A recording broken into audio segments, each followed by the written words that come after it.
if you have loved ones, if you have family members, if you have fellow track nerds who are not here, they can go onto the Falmouth Road Race website, the YouTube, or the Facebook to watch a live stream of the event. Or if you have so much fun here that you want to go home and watch it again later on, you're going to be able to do that as well. As we said, kicking things off just around 7 o'clock with our races. Our first event will be our Tommy Cockery Invitational High School Mile for the girls. And then we're going to roll through. They're going to run fast. We're going to celebrate big. And we also want to give a big shout out to another amazing group of people who we simply could not do this without, our volunteers. So thank you, volunteers. We can't say it enough. We can't thank you enough, but they are over 2,000 strong. And Mark, what I loved reading in our high school bios was how many of the athletes volunteer at the local races already. I was highlighting all of the stuff in the notes. There's so many wonderful volunteers that are part of this high school community and part of this Tommy Cockery High School Mile event that we have out here. I think really the theme this year is about giving back, about showing your worth for the community, showing what the sport really means to these high school athletes. And I think it's just wonderful to see how involved all of them are in their local communities. Also, speaking of the local community, we hope that you guys come back out tomorrow morning. Tomorrow morning is a fun day for the families. It is our 22nd annual SBLI Family Fun Run. We hope to see you guys out there because we've got something new coming. You probably know, but Mark, I'm going to save it till a little later for that exciting reveal because I don't want to give it away right now, but it's going to be an exciting reveal. Also, speaking of exciting, if you missed dinner time, our food trucks, we got Fresh Roll, we got the Beachside Blends, we got the Shaved Ice, and our amazing presenting sponsor, ASICS. They've been inside the expo. You've seen all the gear they have, but they've also got a little, maybe, if you're nice, if you're kind, you can tell them the name of the top finishing U.S. Olympic marathoner who's sponsored by ASICS. Maybe they'll give you one of these cool hats. They got, and if you don't know the name, fingers. They got foam fingers as well. What? Over there in I the didn't truck. get I was they not have offered the foam a finger. foam Who's finger? got the foam finger? There we go. We got foam fingers okay. up from ASICS. I Right need over one there. of those. I like the Fresh Roll, the plant-based action. That's pretty good. That feels very Japanese to me. Yeah, the foam yeah, finger. yeah, I'm getting very. a lot of Tokyo vibes right there.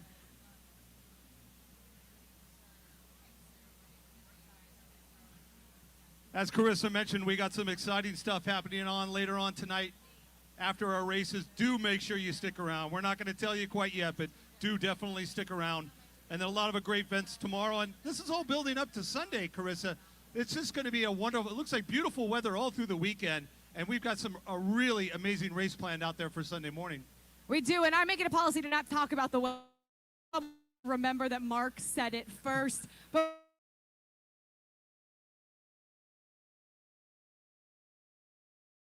we are kicking it off in a big way with a fantastic opening ceremony.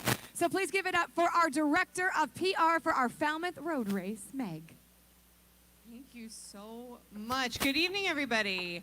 Before we begin the competition tonight, we're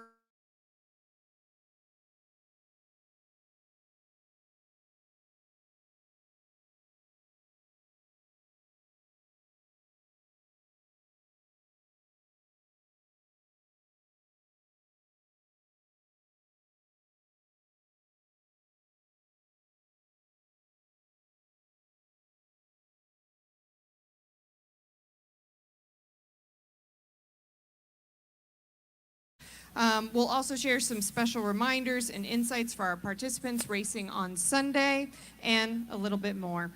This weekend, I'm happy to share with you that we are welcoming participants from 45 states, from Hawaii to Maine, from Minnesota down to Texas, and our field also includes athletes from 12 countries, including Canada, Mexico, France, Germany, England, Ireland, Kenya, Brazil, Japan, and India.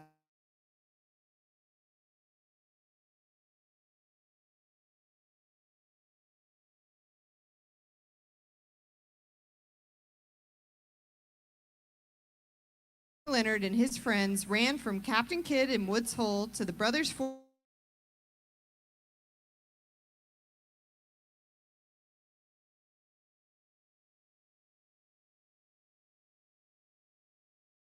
like delight in this course, and it's apparent in the unwavering demand that we have for participation in our race. To continue a little bit more on the legacy of our event, it's my pleasure to welcome the Executive Director of Falmouth Road Race.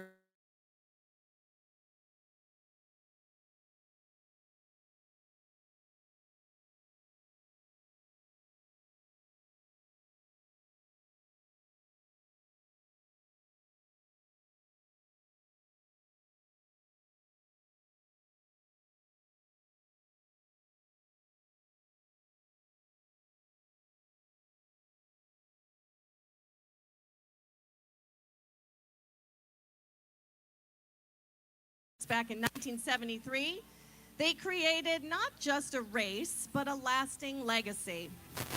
As those of you who joined us inside learned, this is not just a road race, and it never has been. From the very beginning, the A6 Falmouth Road Race has been a fundraiser for local community organizations. And it is worth repeating what our President Scott Gelfi shared inside. Since 2012, through grants and scholarships and donations and sponsorships, Falmouth Road Race, Inc.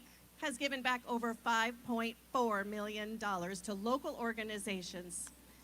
And at the Falmouth Track Festival tonight, the SBLI Family Fun Run tomorrow morning, and the main event on Sunday, the A6 Falmouth Road Race 7-mile event, our weekend is welcoming over 12,000 runners to Falmouth. And we really couldn't do it without the support of everyone in our community, so thank you so much. From the elite competition that will take place on the roads to the small victories of our everyday runners reaching their goals, there's no lack of inspiring stories and captivating sport this weekend. So thank you again for joining us. We hope you enjoy the new elements that we're debuting tonight. And now I would like to welcome our 7-mile race director, A6 Falmouth Road Race, and founder and president of DMSE Sports, Dave McGilvery, to give us a pre-race report for our athletes taking part on Sunday. Thank you, Jennifer. So let's all give thanks just to the fact that this event wasn't last night, because it probably wouldn't have happened. So we're blessed.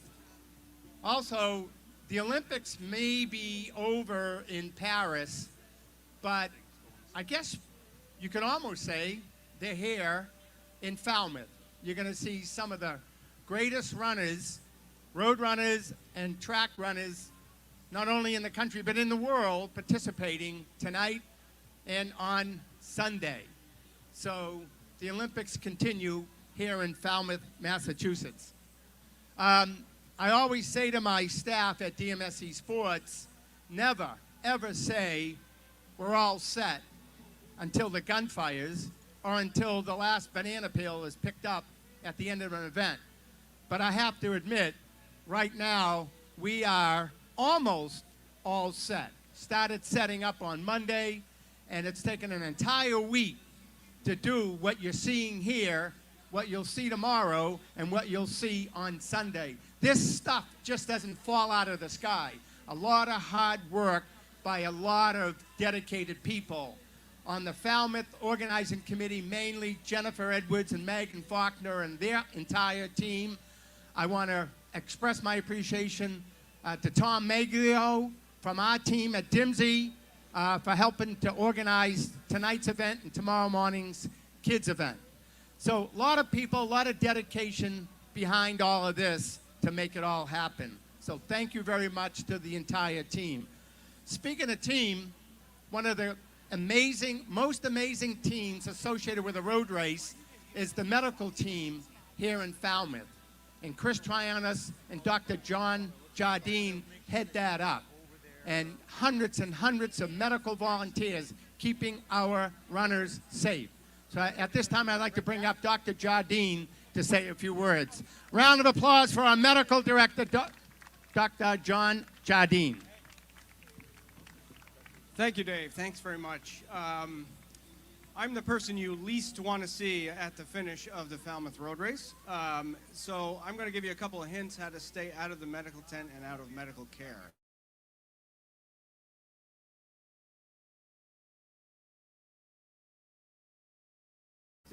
Again, stay hydrated. Get a good night's sleep before the race. We know that sleep is very good for recovery and is certainly good for your performance on race day. Third, please run to the level of your fitness.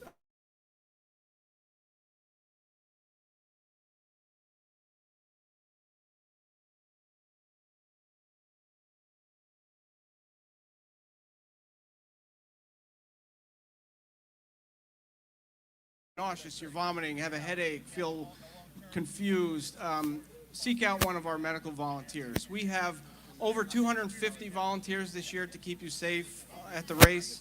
We have 5 medical tents along the course.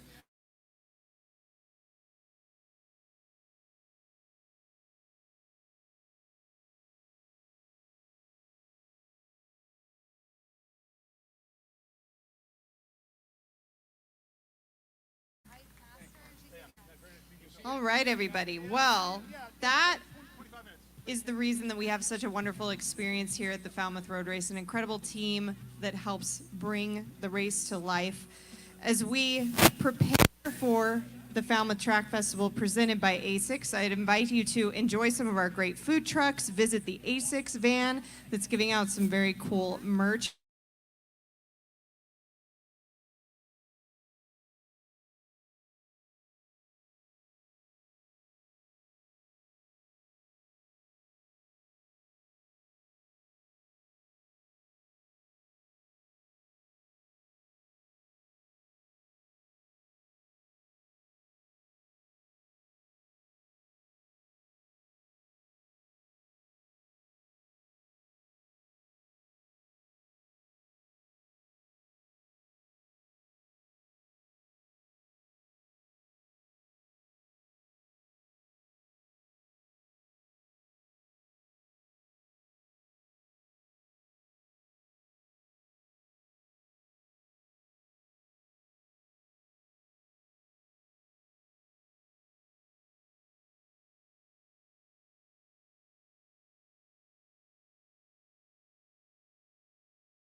Here and partner with them, and they set up this beautiful atmosphere out here for us.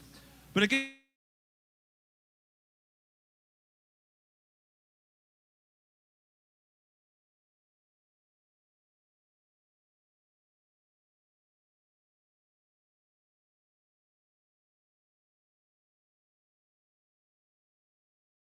Alex. Been around for a little bit. All right. Does anybody know what it means when someone there gets a golden buzzer? Big deal. Kind of like a gold medal.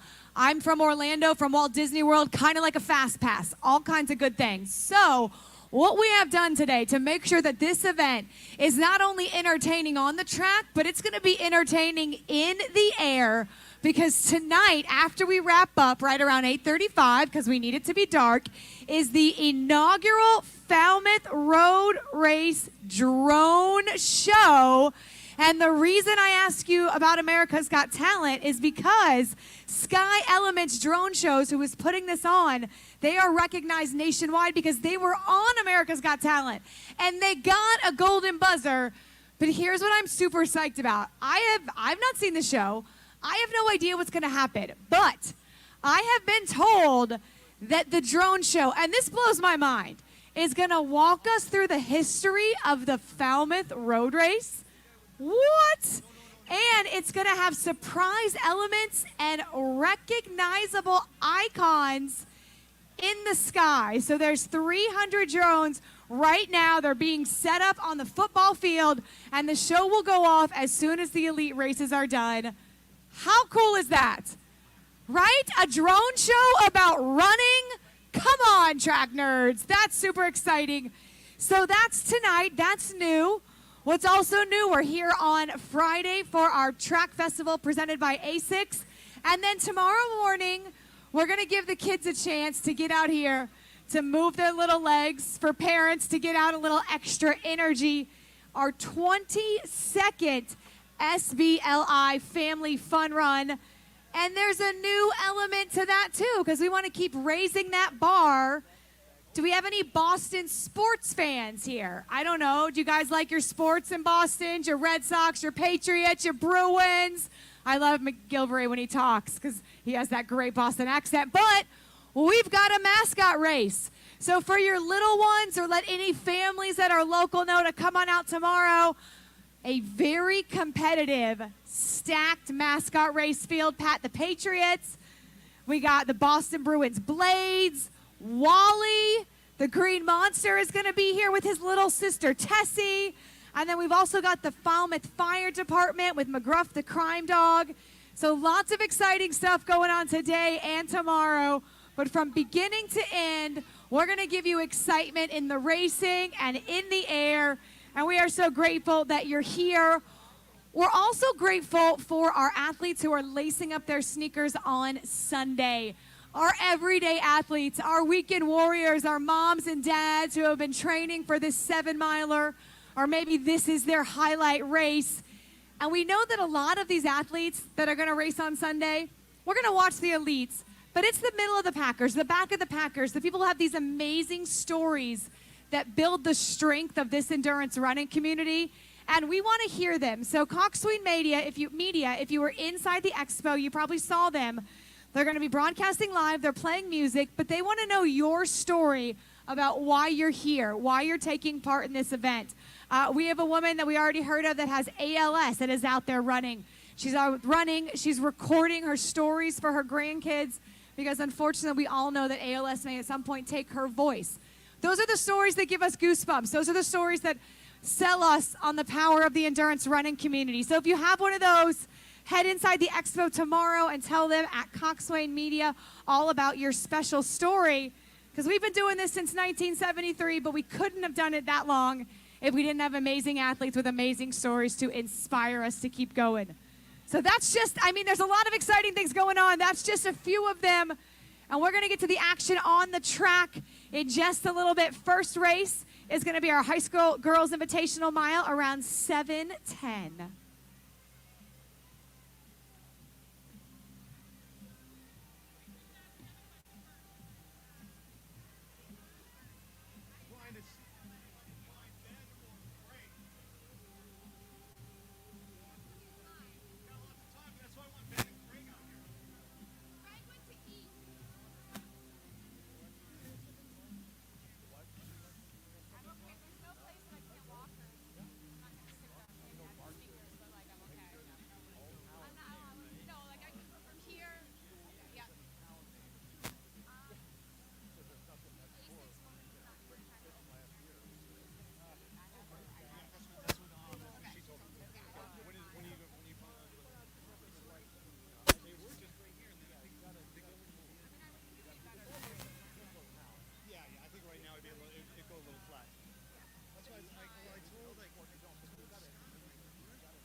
All right, as we get closer to kicking off the events here at our Falmouth Track Festival presented by A6, we want to thank the people that put in the energy to grow the sport forward. And in order for running to keep growing and us to get new young athletes in running, Mark, we need energy. We need athletes that excite people to get out here and run. And a man that wears pink always brings the energy, Mark. I don't know why you don't have pink on, but this guy does. Tell us who we are so lucky to have out on the track with us. The legendary, the one and only national champion, fresh off the Olympic trials earlier this summer. Give it up for Craig Eagles! Yeah! Let's go, Falmouth. Craig, it's so great to have you out here. We wish you were racing. We understand you had a little bit of an injury issue, but we begged you to come out here to join us and bring the heat with us out here today. We're so excited. Tell us a little bit about what your history with Falmouth and what it's meant to you. Yeah, first off, I'm going to try and live up to the legend tonight, and we're going to do a little co-announcing. Okay. Maybe like a live podcast type thing. We'll do some interactions with the crowds, whatever you guys want to hear or know or see. But yeah, I've been to Falmouth 5 times now since 2017. Obviously, COVID wasn't a time to come. But I've won it twice, and I've enjoyed my host family all 5 years, the Joneses, and I've enjoyed the crowd. I love the weather, the food, and the announcers. Well, I tell you what, talk about a little bit the family housing, you know, with the families that the athletes that stay with. A lot of people, some people know, some people that are visiting don't understand it. When you come here, we don't put you up in some fancy hotel or anything like that. We put you with these wonderful families that have been hosting athletes for years and years and years, and you really start to create a bond with these folks. They become almost family. Yeah, it's obviously, everyone knows it's a very busy weekend. I think 15,000 race the road race, so it's super hard to find housing, but there are some very gracious families who love track and field and love the sport, and they'll host us in their homes. And so the first time I came, I think I was 23 years old, and their kids were 21, and they're like, we're going to the bars. I'm like, I race in one day, but I'll go with you guys. It's a party atmosphere down here, folks, and we all know about that. So I found myself at Landfall and Raw Bar, and I've seen the whole town. I've had a good time here. Well, we've seen certainly a lot of you, and you're still such an important part of this American movement in distance running, middle distance and distance running in the country. I've always, as a former athlete, I've always had a love-hate relationship with seeing Americans doing really well at the Olympics, because I think, like, I'm really, really jealous, but at the same time, I'm really, really happy for them and for American distance running and middle distance running. What was your kind of emotions? I mean, obviously, unfortunately, missing out on the Olympics this year, but I assume you watched all of the distance races at the Olympics or kept an eye on it. What was your kind of take on how well all of, at least the American men, American women made a good showing as well, but certainly all the medals that we got on the American men's side. Yeah, these Olympics, as you guys, if you watched, were amazing.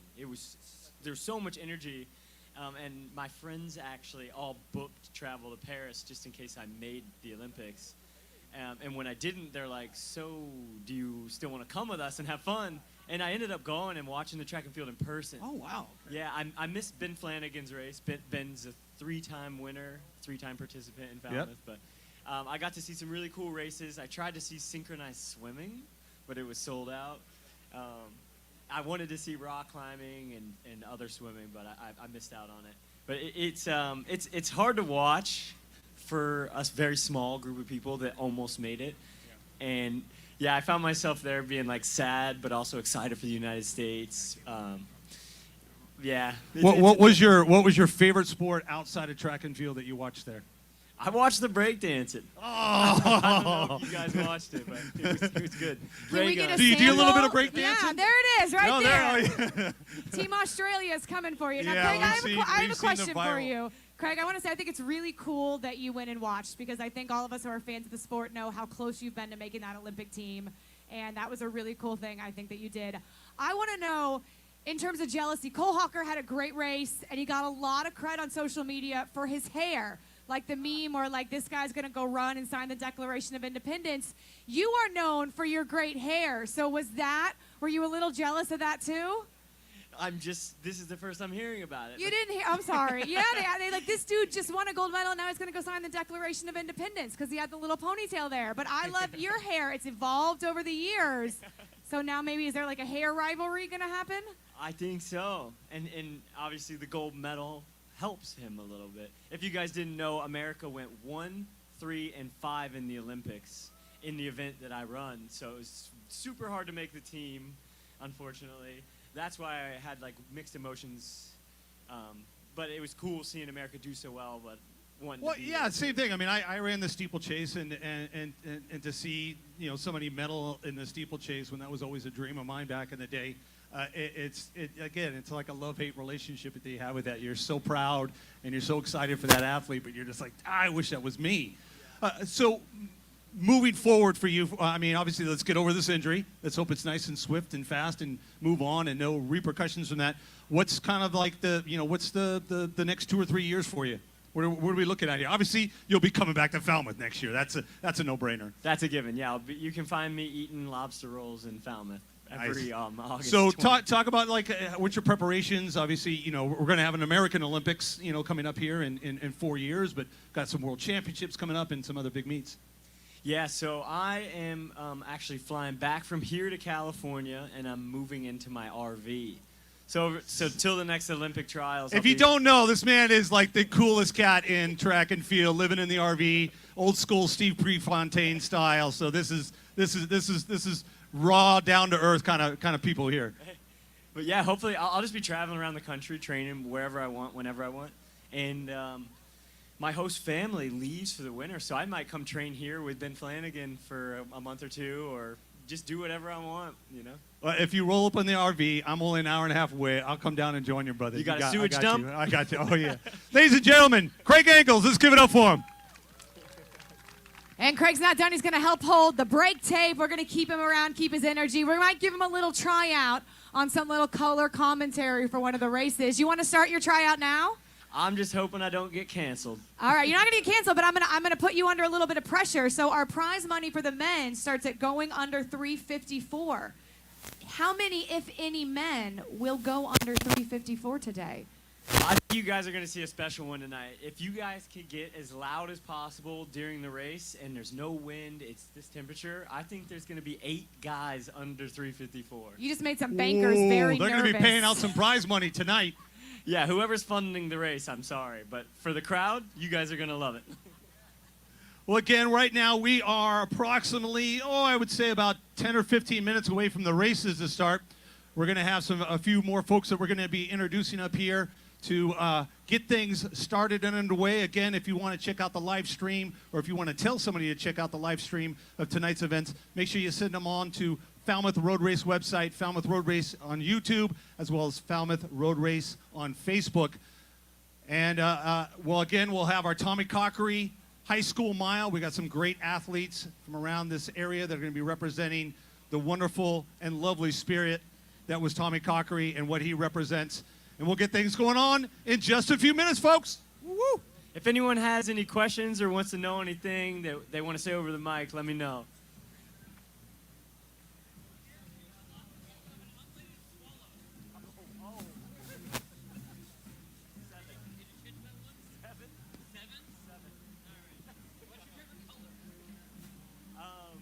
Your eyes.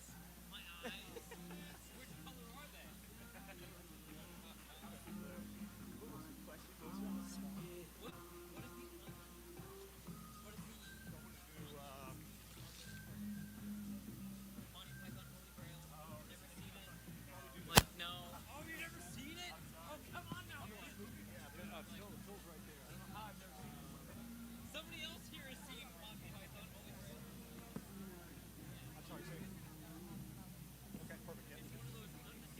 Yeah, okay. 28th running of our Falmouth Track Festival, and this weekend we've got over 12,000 athletes and 2,000 amazing volunteers. So how about a big round of applause for the volunteers? Every time you see them, thank them. If you've been in a road race, you've probably heard that we can't do this without them, and that is 100% true. And we thank them for their time and energy they give to this community. Last year, we did start this tradition of having our Falmouth Track Festival on Friday, making it 3 days of racing. So we are happy that you're here, and we are enjoying such better weather than it would have been if we had put this last night. So we are very grateful for this little wink here. And tomorrow morning, we're going to keep the fun going with our 22nd annual SBLI Family Fun Run. Anybody bringing their kids out tomorrow morning, bright and early? Yes. Going to have a lot of fun, and our mascot race. So tell the kids that some celebs are going to be there racing first, kicking everything off. Pat the Patriot, the Boston Bruins Blades, Wally. And tonight, if you missed the announcement earlier or you don't know, we have a drone show kicking off at 8:35. It's the first time that we've done it. The group that put it on, Sky Elements Drone Shows, they were on America's Got Talent. And this is not just any drone show. Have you ever seen a drone show that showed you the history of the Falmouth Road Race? No, nobody ever has, because we're going to be to see it here tonight. It's going to have some special surprises too. 300 drones being set up, so prepare to be amazed. And that's just one part of today's events, Mark, because these events celebrate not only the best of the elite milers, but the high school milers. And we have a very special connection here with our high school races that I think Mark is going to chat about. Thank you, Carissa. And again, I mean, we're getting ready to get things kicked off here with the Track Festival presented by ASICS. And we're going to be starting off pretty soon here with some amazing local high school athletes. And this event could not happen without the years and years of support from the Cochran Gross family. This is why the event's called the Tommy Cochran High School Mile. Such great support from this family. Such an honor to be able to represent such a wonderful human being. And to speak on behalf of the family, I'd love to introduce Phil Gross. Phil? Hi, everybody. Welcome to Falmouth Road Race Weekend. Here we go. This is the first event of the weekend. All right. My name is Phil Gross, and my wife is Tommy Cochran's sister, Liz Gross, who's right here. She's been running the road race since 1975. And I want to start by extending my heartfelt congratulations to all the runners taking part in the Tommy Cochran Mile today. These exceptional young men and women were selected not just for their remarkable running abilities, but also for their commitment to giving back to their communities. Let's give them a big round of applause for their impressive contributions, both on and off the track. Each year, our family proudly supports the Tommy Cochran High School Mile to inspire everyone to make smart choices. Liz's brother Tommy tragically lost his life at just 24 years old when he was a passenger in a car driven by someone under the influence of alcohol. His future, full of promise, was abruptly ended by his decision to get into that car that night. Likewise, another life was forever changed because of his friend's choice to drink and drive. Through this event, we hope to remind all of you to carefully consider the impact of your choices on your own life and the lives of those you love. Please remember to make the right decision every time you have the chance. Thank you, everybody. Thank you, Phil. Again, Phil and Elizabeth will be holding the break tape finishing for the high school girls and boys races. That'll be kicking off our event here in about 10 minutes. You'll see out there the athletes, once they come out on the track, they're all sporting the sweet ASICS gear. Thank you to ASICS for outfitting all of our Tommy Cochran High School Mile athletes out here today. And again, as many people may or may not know, the winners in the high school girls race and high school boys race, the winners will receive a $2,500 grant to be used at their high school to help renovate something there, help go towards a track, go towards a building repair, go towards something towards a program. So these kids are not only running for themselves, but they're also running for their high schools. And again, just year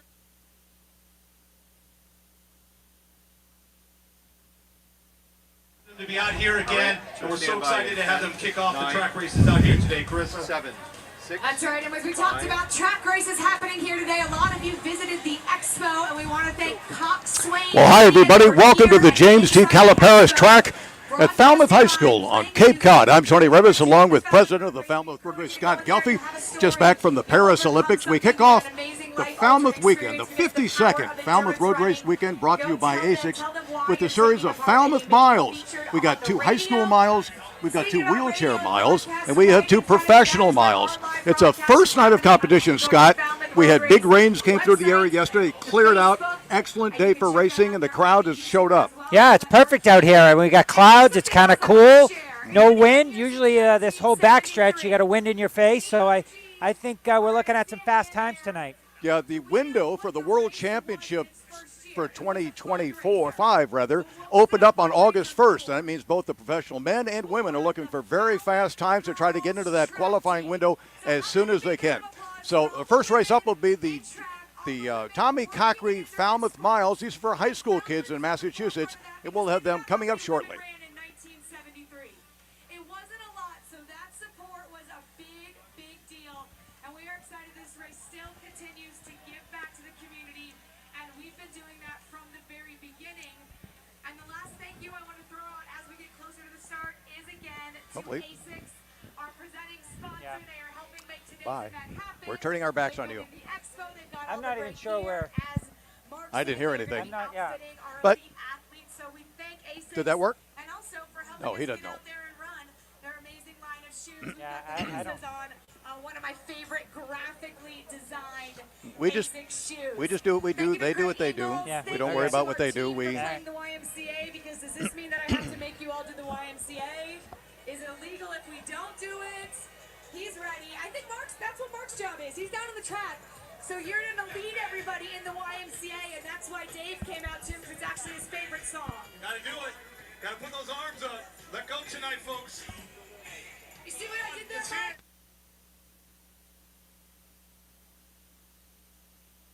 Mark? Wait, not quite yet. You almost queued me up good. Again, we're just a few minutes away. We're going to have our national anthem. We got a wonderful young lady that's going to be out here representing Falmouth Track Club. And I can see the high school athletes out there. There we go. I see some arms up in the air. That is a solid 8%, Mark. Yeah, that's all right. They're warming up. They're warming up to it. So again, we got our high school athletes. You can see the young ladies out there on the back side of the track. And we'll be doing some introductions here pretty soon.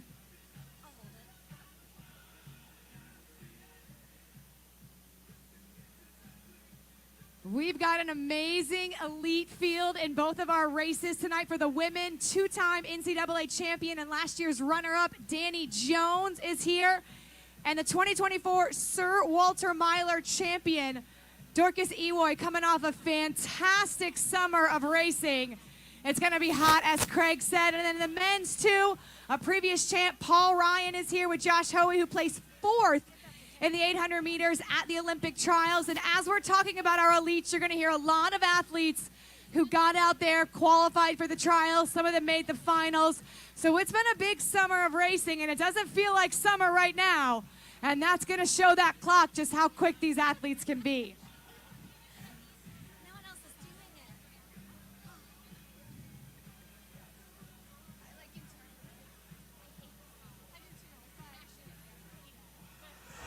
All right, so we're back on, Tony. exactly. The temperature is in the 60s.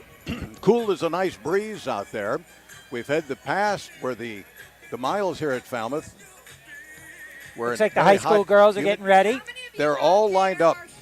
And of course, it's ASICS loves it because they're all wearing the same outfit, and it makes it delightful for us trying to identify who's who. Yeah. It's great that ASICS comes out, shows up for these kids. All right. I think the kids we want to really look at are bib number 7, Suri Kautz from Cambridge School of Weston. She got the best pre-R in the field at 5:04.56, which she ran June 1st at the Battle Road Twilight Meet up in Boston. She's also 3rd of the 2024 GBTC Invitational Indoor 1000. Yep, I'd say that. I would say she's the favorite going in. Yeah, she's up bib number 7, hip number 7. Also, well, let's look up the field. Hip number 1, Amelia Smith out of Attleboro High School. She was 9th at last year's Tommy Cockery High School miles. Hip number 2 is Hannah Dupil, Oliver Ames High School out of Northeaston, Massachusetts, PR 5:16.77. Caitlin Chang, hip number 3 from Braintree High School. She's got a PR 5:09.68. She was 5th in the Mass D1 Championships this year. Hip number 4, Sasha Lamakina out of Framingham High School. She's a 10th grader, PR 5:13.05, so I think she'll probably be with us for the next several years. Hip number 6, Elise Queso from Falmouth Academy. So that's Elise Casso. She's had some family members that have run in this race in the past, and she's from Falmouth. She's a local girl. Hip number 6 is Madeline Duarte from Greater New Bedford Vocational Tech, PR at 5:16.66. Surrey Cox, hip number 7, Cambridge School of Weston. It will hold off right now as the national anthem is being presented. With the singing of our national anthem. Performing today is a Falmouth Track Club runner who is racing on Sunday and training for a 50-miler. Please welcome Tasha Whited.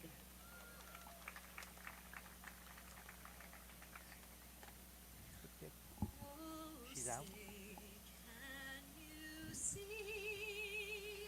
By the dawn's early light, what so proudly we held at the twilight's last gleaming, whose broad stripes and bright stars through the perilous fight o'er the ramparts we watched were so gallantly streaming, and the rocket's red glare, the bombs bursting in air, gave proof through the night that our flag was still there. Oh, say does that star-spangled banner yet wave o'er the land of the free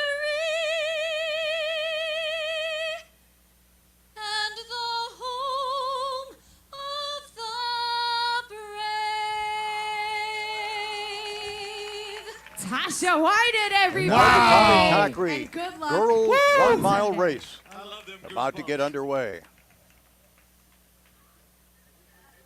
And these miles began back in 1995, the 28th running of the Falmouth Track Festival. The Falmouth race director Dave McGilvery. Final instructions. We're getting lined up, Dave McGilvery. All right. I've already seen some. So we have 10 girls here, Tony. Yes, and I can already see some bib numbers that don't comport with the list we have. I know. So that's going to be Confused interesting. Right here, Tony. 1, 2, Yeah. 3, 4, 5, 6, 7, 8, 9. Let's give it up for Emilia Smith. Okay. She's out of Attleboro High School with a 5:10.07 So mile. Amelia Smith out of Attleboro High School, 9th last year at the Tommy Cochran High School Miles, 6th in the Mass Division I Championship. Out of Oliver Ames High School. Anna Dupil, Northeastern Massachusetts, Oliver Ames High School, 12th at the New Balance Nationals in the 4x1 mile relay back on the 16th of June, 7th in the Mass Division I 2 mile. So she's got the strength. Caitlin Chang, she's a junior, a 5:09.68 personal best. That was 5th in the Mass Division I Championships. The 7th also in the 2 miles, so Scott, she's got some strength as well. Next up, we've got Sasha Lamakina. Sasha Lamakina, Framingham High School 10th grader, PR 5:13.05. She's run 2:16.5 in the indoor 800 meters. She won the Let's give it up for Elise U.S. Track and Field New England Association Junior Olympics. Elise Casso, Falmouth Academy, PR 5:15.24. That was run at the Adrian Martinez Classic back on the 8th of June. Next up, we've got Madeline Duarte. Madeline Duarte, Greater New Bedford Vocational Tech, class of 2026. Sixth, first at the Mass South Conference 1 mile. Winner of the D3 Championships Conference Indoor Mile. And with one of the fastest mile times in the field out here today from the Cambridge School of Weston, give it up for Surrey Couts. There's our probable leader in the race, Surrey Couts, Cambridge School of Weston, school of class of 2025, a 5:04:56 personal best. By using her involvement in extracurricular activities to foster inclusivity, compassion, and connection. Next up, we've got Allie Oram. Hip number 8, Allie Oram. Phillips Exeter Academy with a 5 From Attleboro, class of 2026, PR 5:17:16. Fifth in the MSTCA Coaches Invitational. Jillian Olson out of Bishop Feian High School. Bishop Feian High School in Attleboro, Mass. Jillian Olson, hip number 9. And rounding out the field here And the today, top she is returner third from place last year, racer, third top place, returning Ava Bullock. athlete, Yeah. Ava Bullock. She's Out of wearing Barnstable. bib number 1 there, Tony. Yeah, so we've got her as 10, but she's wearing hip number 1. Yep. We'll see how this works out. We do have our computer. Hopefully they will be locked into the actual order as they finish these laps. The meet record held by Grace Conley of Natick High School back in 2017 when she ran 4:56.33. Again, as you'll see, they're starting about 10 meters behind the line to run an official mile instead of 1,600 meters. So as soon as Last year, Dana Lair out of Belmont won it in 5:02.2. for victory. Ava Bullock, again from representing Marston Mills last year, ran 5:16.2 to finish in third place. Amelia Smith, also in the race today out of Attleboro, finished in 9th place. And you'll see that often. Girls underclassmen, when they the senior year, they got some experience, then they really come to the fore when they get into their senior year. And we are underway in the 52nd Falmouth Road Race Weekend, beginning with the girls' Tommy Cockery High School Mile. 10 young ladies here at the James T. Kalperis Track at Falmouth High School. And Scott, of course, the last 2 days we've had the expo going on, and it's been very packed. The overall fields this year are very strong, but also the race is totally recovered from its COVID years. Absolutely. I mean, it's almost way back in the rearview mirror, and we don't have to worry about those precautions anymore, and things back to normal. It looks to me like Caitlin Chang out of Braintree High School is in the lead. A 5:09.68 personal best, 5th in the Mass Division I Championships, and then 7th in the 2 mile, 6th in the Bay State Indoor Mile. So we'll see if Emilia wants to take the sting a little bit out of those speedster hats. It doesn't look to me. Craig Engels, of course, a 2-time Falmouth Mile champion from 2017 to 2018, has joined us. Down with a little injury, but it doesn't look like they're really pushing that hard right now, Craig. It's sort of saving their fire. That's Emily Chang up front. Yes. There. Emilia Smith just sitting on her shoulders. We've got a good pack right there. This is right in the between seasons. I mean, the next up is school and that's cross country. This is more about bragging rights, I would think, Scott, than anything else. There's nothing on the line. They can really run free. I think that is Chang in front. And now Kautz, our race favorite, Surrey Kautz out of Cambridge School of Weston, personal best 5:04.56, has gone to the front. And those top 4 athletes have sort of separated themselves. So it's Kautz and Chang, Amelia Smith, who was a returner from last year, and Sasha Lamankina out of Framingham in 4th place. And so that was a 78 seconds. 78 seconds. So that's Pretty solid. Well, it's about 5:48 pace. So they're not very aggressive. But again, this isn't about time. It's not a time trial. This is more like trying to win the race. Well, we'll have something completely different when we get to the professionals, and we'll get into that with Craig a little bit later on. But for these high school they may have kids, been watching some Olympic races too, where it goes out, the strategy takes place. Well, they go out pretty slow and they're looking to kick. So well, the men didn't go out pretty slow, and it cost Ingebrigtsen won a medal and probably the gold. So Kautz is in the lead. And here it is, the second lap, finishing up. Kautz, Smith, Lamankina, and Chang. 2:37 at halfway. on 5:14 pace. Kautz in the lead. Amelia Smith in second. Sasha Lamankina in third. Caitlin Chang in fourth. And those four are right together. It's really cute. Some kids on the backside trying to stay pace with them. Looks like we've got 3 young ladies right together. 600 meters left to go in the race. 600 meters to go, lap and a half to And it is decide still the champion. Surrey Kautz, Cambridge School of Weston, class of 2025. She's been running very well all year. Third at the Greater Boston Invitational Indoor 1000 back in January, and then ran a personal best in a mile 5:04 in the 1st of June. So we'll see when somebody really throws down and makes a move. These 4 separated on the second lap and have been pacing one another, but no one's really made it a very aggressive break as of yet. Nope, anybody's race. Now Chang is falling off just a little bit. Lamankina now looks like she's gone to the front. So Sasha Lamankina got about 3 stride lead. So 3:55 for Sasha Lamankina for Framingham. Surrey Kautz in second. She's about a 2.7 behind. Amelia Smith in third. Chang in fourth. Casso in fifth. But it is still Sasha Lamankina from Framingham. Personal best of 5:13.05. She's run 2:16 indoors for 800 meters. In June, she was the U.S. Track and Field New England Association Junior Olympic Champion in the 15 and 16-year-olds. I think she's looking at a PR right now, the way she's going. I think she's going to be way She was way also a member of under the her 4x400 meter relay mass meted champions winning team. And also was on the sprint medley team. So she must have, she's got speed and she's really pulled away in that final lap. She looks great coming down here. 50 Sasha meters to go. Lamankina for Framingham High School. Big separation in that final lap. And heading to the tape in the victory, the Tommy Cockery High School We got a girls mile. 5:04 there. A big PR for Sasha. That's a 9-second personal. Kautz now in second place. Very close together in second place. Surrey Kautz 5:13. Amelia Smith goes from 9th last year to 3rd this year. Caitlin Chang, our early leader, in 4th and 5:14.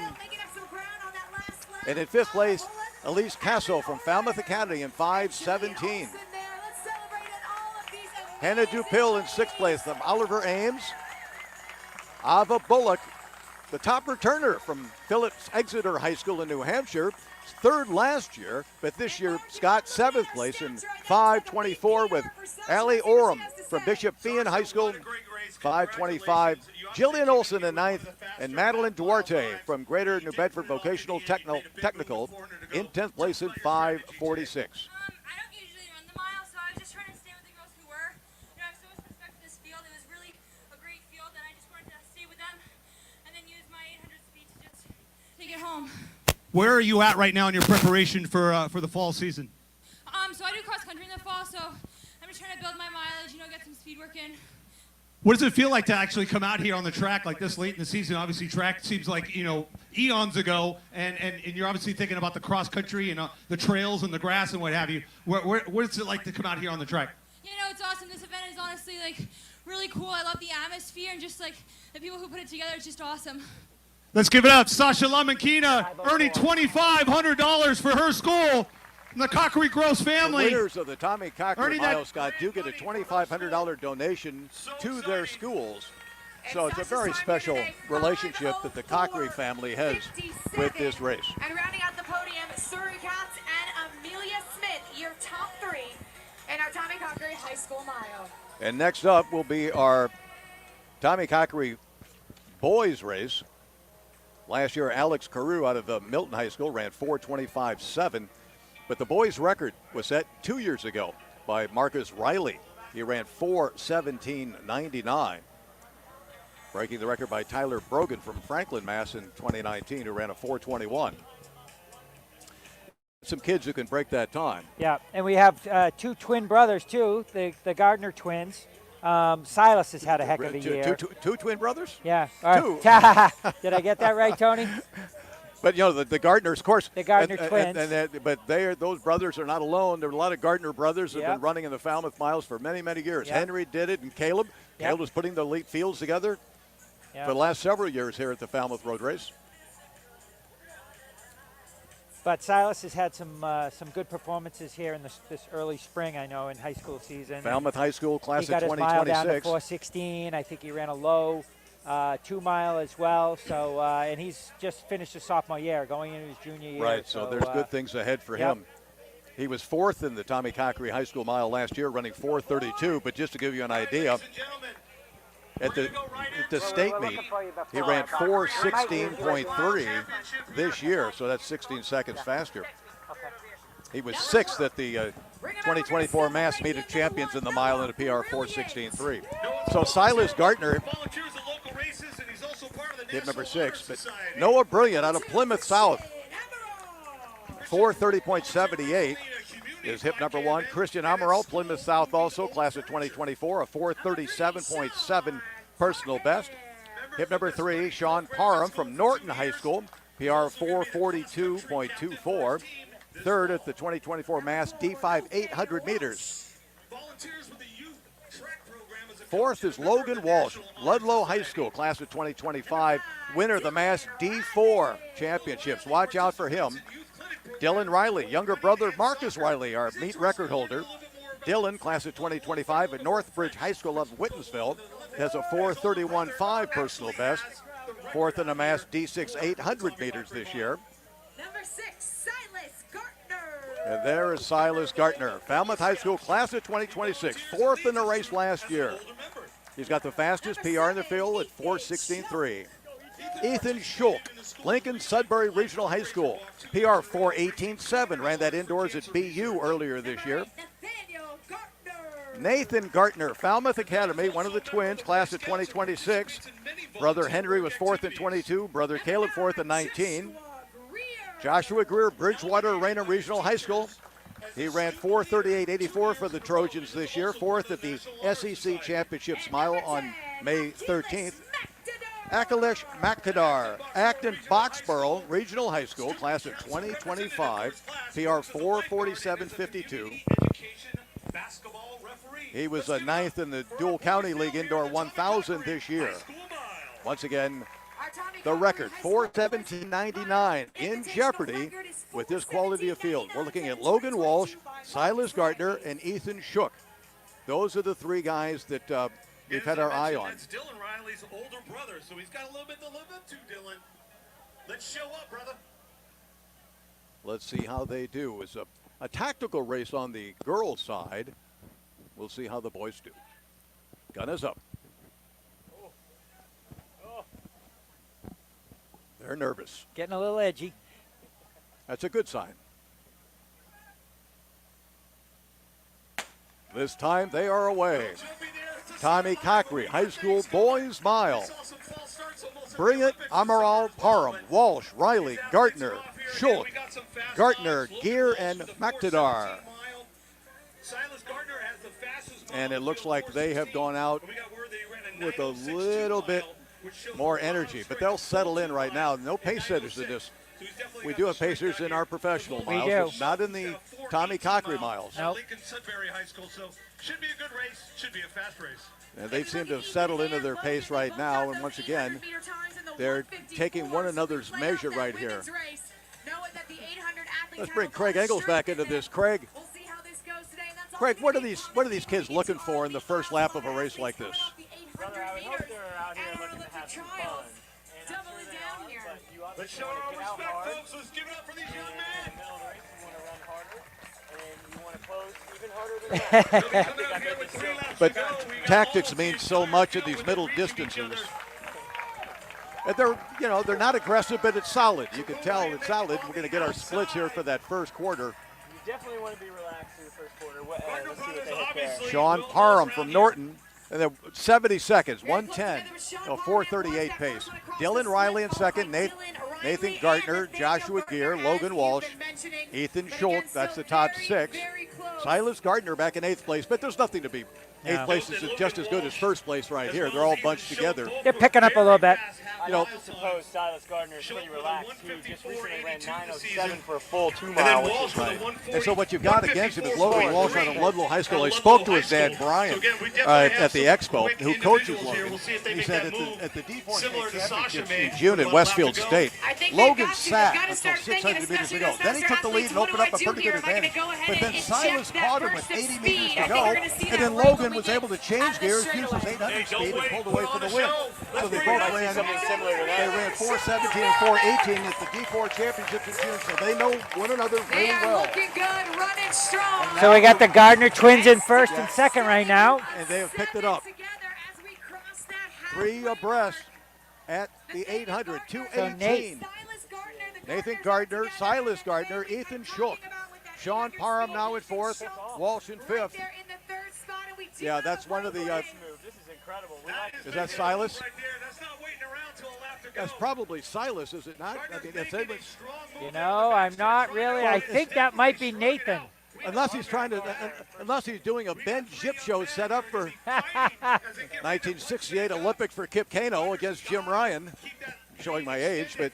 And they're not letting Gardner get totally out of the way. They are So there are 2 guys right on his shoulder. We'll see which Gardner it is.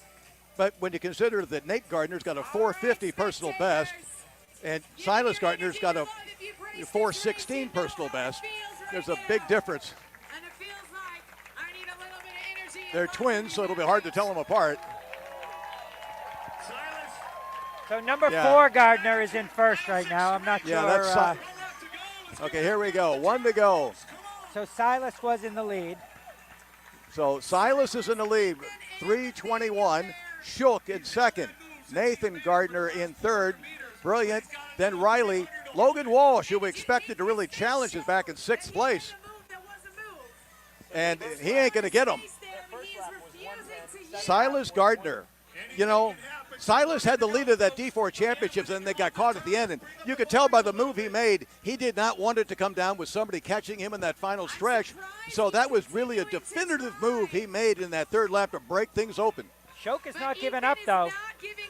Shook is coming. Yeah. Ethan Shook, Lincoln Sudbury Regional High School class of 2025.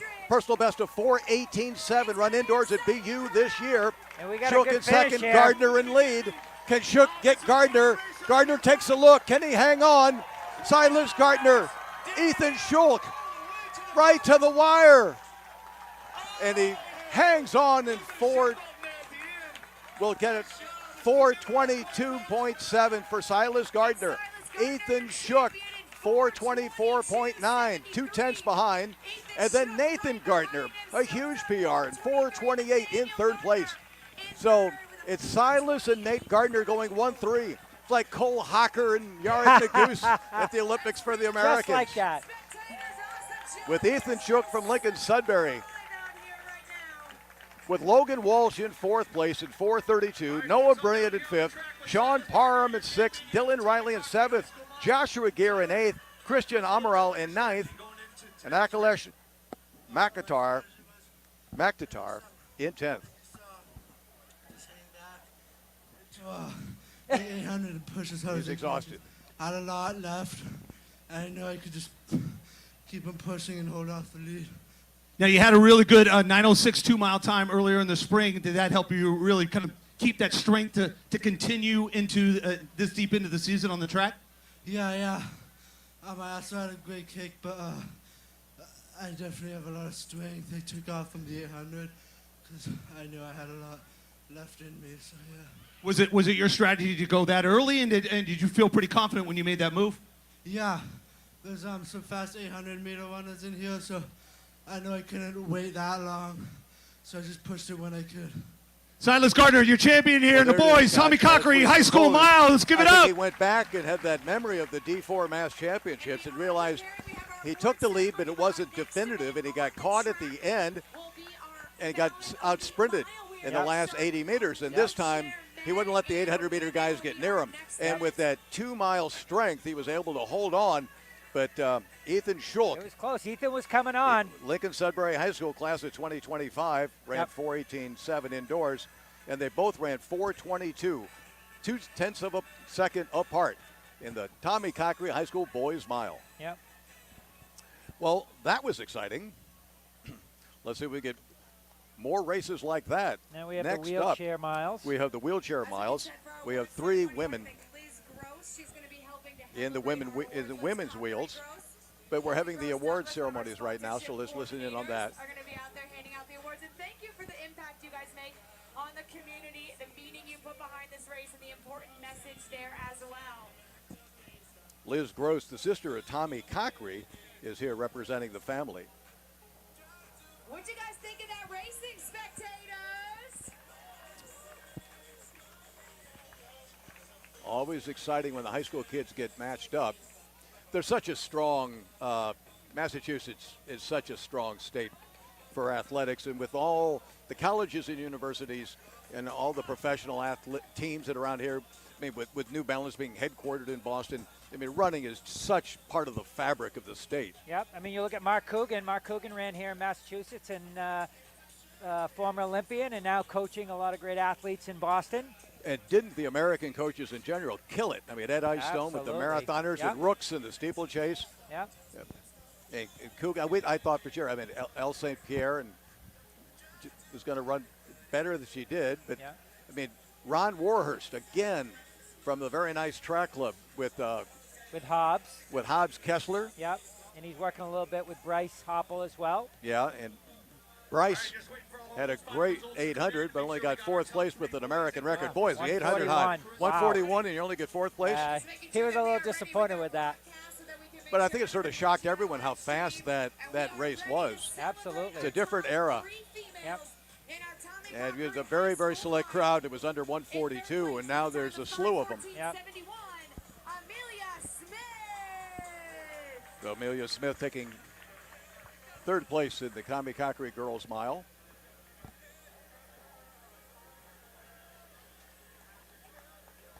We have Liz Gross presenting the medals. With a time of 5:14.17, Surrey Counts. Surrey Counts in 2nd place. Cambridge School of Weston, class of 2025.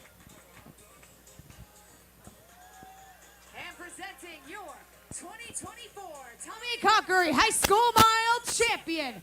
And a time of 5:04.75 from Framingham, Sasha Lamakina. Again, Sasha is earning $2,500 grant thanks to the Cockery Gross family. She'll be able to take that back to her school from some, hopefully not too many, but definitely needed repairs and upgrades to her school. And we'd like to welcome all of our Tommy Cockery High School Mile Now we're girls gonna take some athletes photos. to our finish line area to take a photo. So You know, guys can Scott, the same remember thing. this great race, this The great history of wheelchair racing began many ways in Boston Marathon in '75, and it's the 52nd annual, A6 Falmouth Road Race, but it's the 49th Falmouth wheelchair race. It's really, again, Bob Hall started the tradition back in the 70s, and some of the greatest, all the greatest wheelchair athletes in the world have run on this course. Give it up for all these ladies out here. And of course, it's just a couple of weeks from now that the Paralympians will be heading to Paris. Absolutely. Some of our former champions will be part of the Paralympics over there in Paris. I know Hannah Babaloa, who's in the race. I talked to her at the expo today, and she's in 4 days. She will be traveling over to Paris to run in the 100 and the 400 meters. Yep.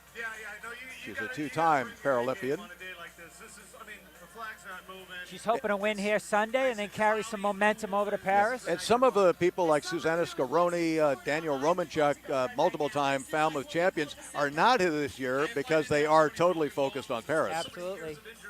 I do a little lap right now, just to have some fun on it. It's beautiful. We need you all weekend, so just exert yourself. They're waiting for the award ceremony on the boys' race. Craig Ingalls, who is down here mingling with everybody, giving his insight, and when we have a little time, we will check in to see what he thinks here about that high school mile. If it brought back any memories. Looks like Craig's going to head out there and present the medals to the boys. Yeah, he was the 27 in 2018 Falmouth Mile champion. I think he's second in 2021. He's got a real affinity for the town and the town for him. Yep. And So- he ran his heart out in trials. You know, he got ninth, but He just Stuck said the his fields neck- are so strong Yeah. these days, and if I was just 4 years older, I would have made a lot more teams. yeah. But now he thinks he tore his plantar fascia, Yeah. and that's why he's not running right now. But his 3:54 at trials, I think, would have put him second the last time, and it brought him ninth this year. Yeah, it just goes to show how strong. Your 2024 Tommy Cockery High School Mile Champion, representing Falmouth with a time of 4:22.87, Silas Gartner. Silas Gartner made the big move in the third lap, broke free, and then hung on to edge Ethan Schulk from Lincoln Sudbury High School in the Tommy Cockery High School Boys Mile. And we've got great swag for them as well. Thanks to our friends at A6 and all of our great partners. And let you guys stay on the podium. We're going to bring in all of our milers for one more photo. So guys, I know you just finished a little cool. Well, Scott, what's the size of the overall race field on Sunday for the big 7-miler? So we've registered 11,500 runners. Which is a limit, right? We're limited by the town. But we increased a little bit over last year. And so since the pandemic, where we started off slow and conservatively, we're back up to our normal numbers. So we're looking for pretty much for a full field on Sunday. When they were about to start, I'm like, man, Very well-matched field for Sunday's race, but our defending champion Wesley Kiptu, who tied the Gilbert Okari last year, 31:08. It's just a crazy time. Yeah, I never thought that would be matched. You know? That's just because back in '78, there's a film running at the Expo of the 1978 race, and that was Bill Rogers' third win. He ran 32:21, set a course record. If you run 32:20s, you're in the top 5. You're still in it. But when Gilbert Okari, some of these Kenyan guys, Benson Masha. Remember Benson Masha went well under 32 minutes. Alberto Salazar was the first athlete to go under 32 minutes, but just under 32. And now 31:08 is just a crazy time. Yeah, I mean, if you could just break 32, you're generally going to win the race. Right. And for him to run 31:08, I mean, we had a tailwind last year. Right. But I saw him at the Big 7 road race in Davenport, Iowa, like 3 weeks ago, and he dominated that field. And I said, "Do you go into Falmouth?" He said, "Yes." But his agent said, "You ran Falmouth last year, and then you sort of, faded in the Chicago Marathon in your debut." He ran 2:10, but a guy of that talent, has aspirations much higher than 2:10. So he's foregoing Falmouth this year in order to concentrate on a fall marathon. So watch out for Wesley Kiptu this fall. And representing the historical wheelchair area of Champaign, Illinois, give up for Yan Wang. Yan Wang from Champaign, Illinois, second in 2022, third in 2017. She was our champion for the Falmouth Mile in 2016. Also been a 7-mile champion here in Falmouth as well. Madeline Wilson, just 15, out of Spencer, Mass. She's in the Tony, light with blue. Maddie. So we really see Maddie grow up here. So her first year when she was 7 years old, we weren't quite sure if she could finish the race. So we went out and had a practice run with her and her dad. Yeah. We got on bikes, and she blew us away at 7 years old and proved that she could do the whole 7 miles, and she's been doing and competing ever since. And it's just great to see her now on the track and really competing for the titles. Yeah, exactly. Hannah Babaloa, 35 years old, a Newark native, but now living in Chicago. She says she's moved to Chicago to join a team of about 15 athletes, and she's got a new coach. She's representing the United States at the Paralympic Games in Paris. Yep. And out they go. Yan Wang from Champaign, again, a part of that singular University of Illinois program, which since World War II really has been the program really in the world for disabled athletes. Yep, absolutely. So many athletes have come here right out of there. Yang Wang coming off the Beach to Beacon 10K up in Cape Elizabeth, Maine, Joan Samuelson's race. as Hannah Babaloa was fourth in that race a couple of weeks ago. And she was third in 2022 here in the mile, second 2023 behind Susanna Scaroni. So Yen Huang and Hannah Babaloa, and that our computer will populate in just a second. He said with confidence, and it did. Yeah, Yen Huang, a 64-second opener. Babaloa right there with her. Maddie Wilson in 117. Drafting has so much more importance in wheelchair racing than it does in foot racing.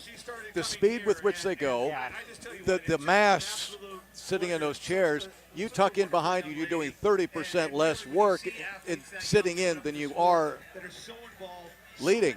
It's only about a 5 to 7% with foot racing. It still is a difference, and we saw it at the Olympic Games in the men's 1,500 meters. But in wheelchair racing, it is really important. So you're seeing that Babaloa is letting Wong do all the work up front. But now Babaloa has gone to the front. They're sharing the load. There's a camaraderie among the wheelchair athletes where they do feel like they should do their fair share of the leading. Yep. So now Babaloa at the 800. A 64 first, and this is 212, so a 108 second 800 has gone a little bit more tactical. Babaloa at 212. Huang also at 212. Here comes Maddie Wilson, and she's working as hard as she possibly can. She's given it everything she's got. And now Wong with 600 to go has gone back to the front with a very strong move. And what's like we saw with the Tommy Cockery boys with Silas Gardner, this looks like a real serious move. This isn't just do some work. This is, I'm trying to win the race right here, right now. She must, see, the point is that Babaloa is going to run the 100 and 400 at the Paralympics. So you know that Wong knows that Babaloa's got that track speed, that sprint speed. So she's trying to get away from her now. She needs to get the lead. Yep. And she's got a bit of about a 4-chair lead as they hit with 1 to go. Yen Huang out of Champaign, Illinois, 3:14. So that was a 62 lap. 64, 68, 62.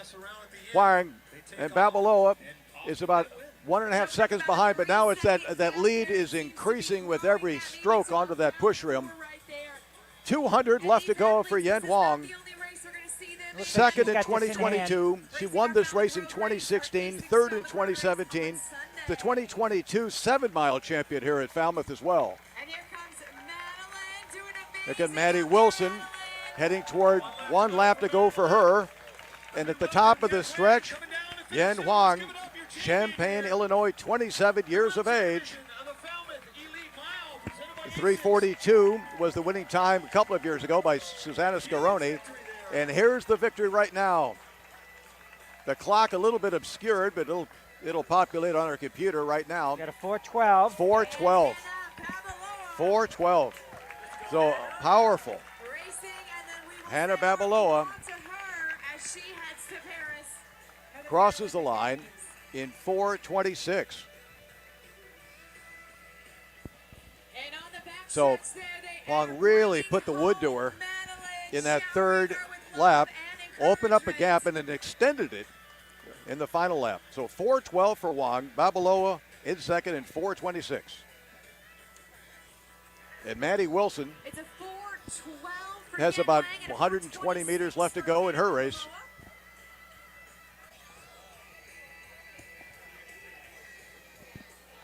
And it's great. I see, Scott, that the event has put up extra lights on the back stretch this year to really make this thing pop on for the cameras. Yep, absolutely. Maddie Wilson, 15 years old, out of Spencer, Mass.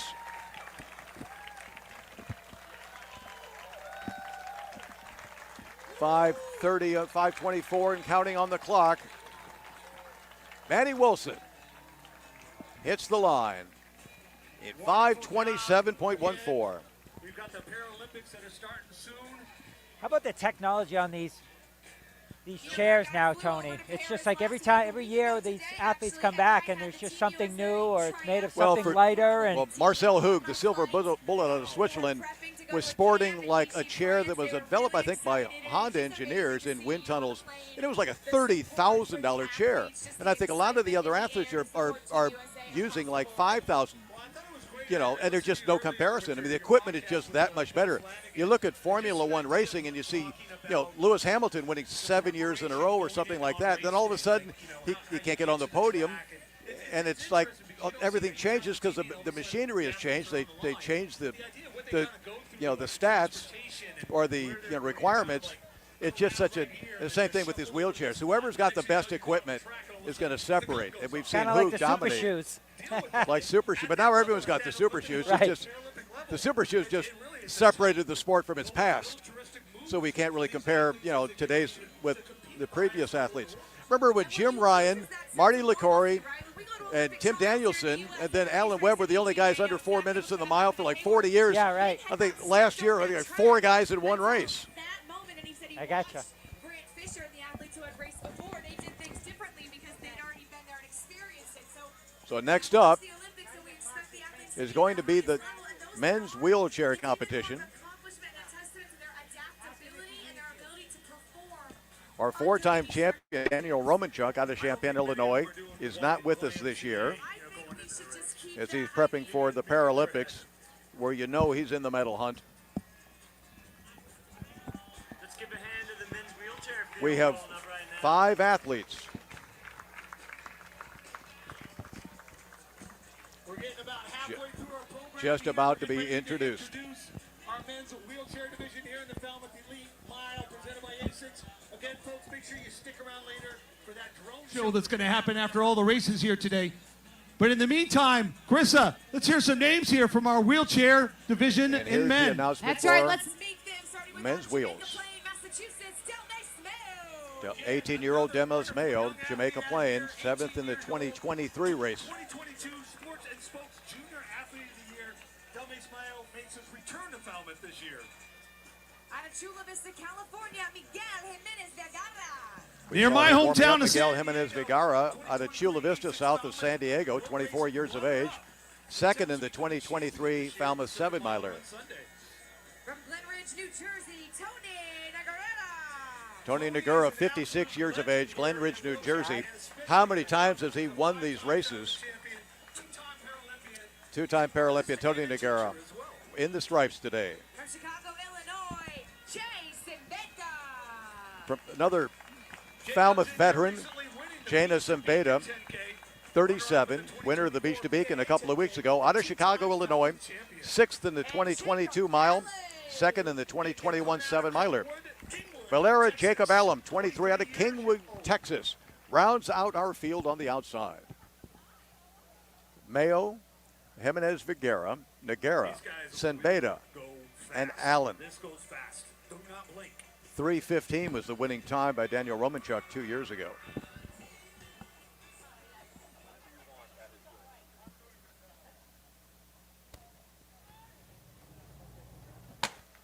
There's the gun. They're off here in the men's division of the Falmouth Elite Mile, presented by ASICS.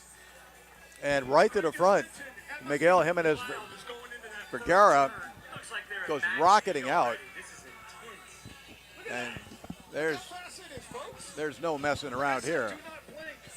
They're getting right after it there, Tony. Look at this. Yeah, that's. It's truly inspiring if you've never seen a wheelchair. They come rocketing out. These athletes have such coordination with their chairs because they have to adjust the angle of the wheel in order to make these turns. They almost have to hop around the right, corner. At the same time, Yep. stroking as hard as they can. Yep. So I thought it was Miguel Jimenez Vergara doing a lot of warm-ups with Tony Guerra before the race. Yeah, we got 2 guys. Valera Allen in the lead. And Mayo. Delmace Mayo. I mean Betty's got 3rd. They're flying around that track. So we've got that break. Valera Jacob is 23 out of Kingwood, Texas. And again, just like with the women, we see, at least in the early stages of this race, they're trading the lead. Yep. Trying to maintain some sort of distance. That's Tony Noguera, 56 years old, out of New Jersey, in third place. But now we have got Valera Jacob Allen, I believe, from Kingwood, Texas, has now opened up a bit of an advantage. Now they're alternating again here. Yeah, there they are again. Okay, there it is with at 2 laps. I tell you what, though, those guys in the 1500 at the Olympics were messing around. They weren't too much slower than that.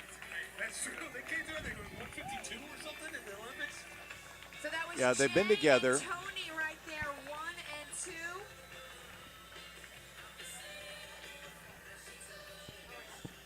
600 meters left in the race. And at some point it looks like it's a break.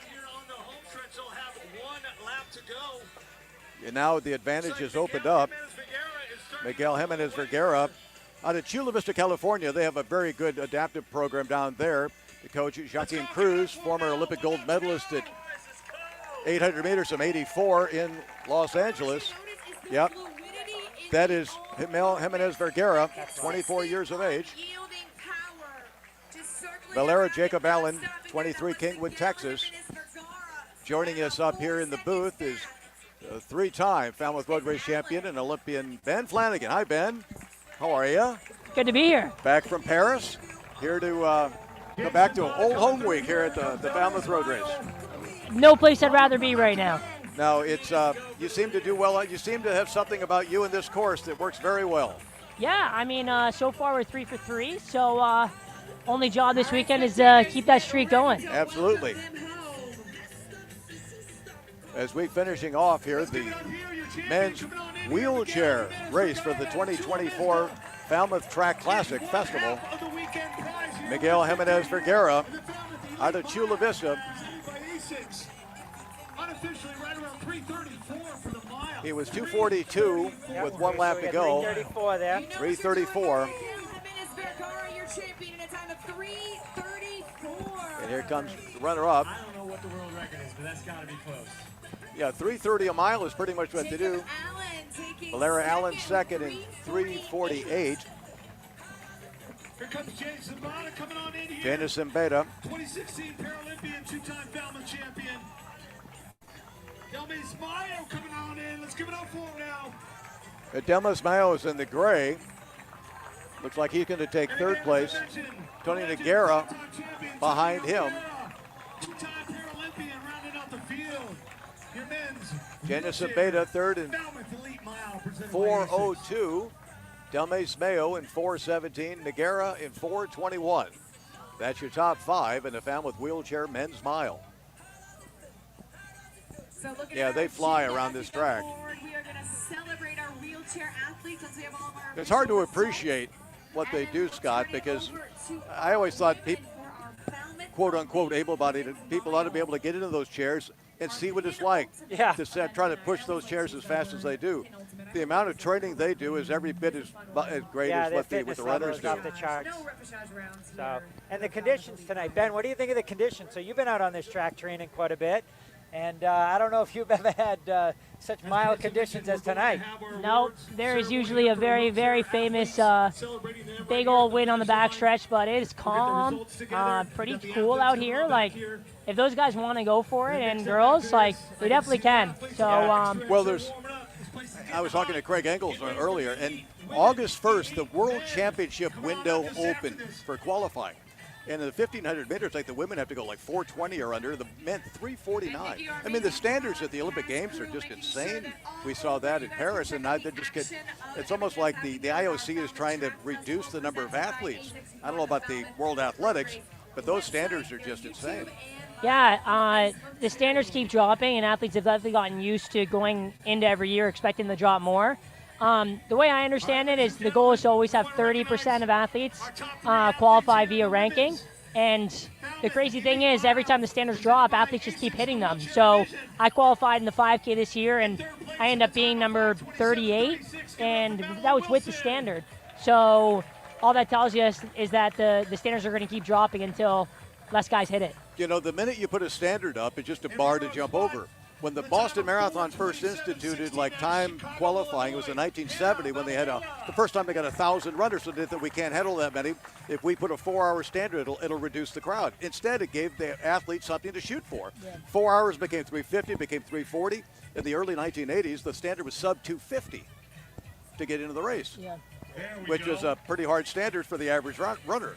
Yeah, it's very inspirational to see that athletes keep hitting them, but it just makes it you got to come in these races ready to go, because if you want to hit those standards, you got to be after it right from the gun. I think we saw in Paris how fast some of these races are. We were talking about something like the 800. I mean, Nicole Hocker 327. I'm looking at the record. I mean, 328 fourth place, didn't make it.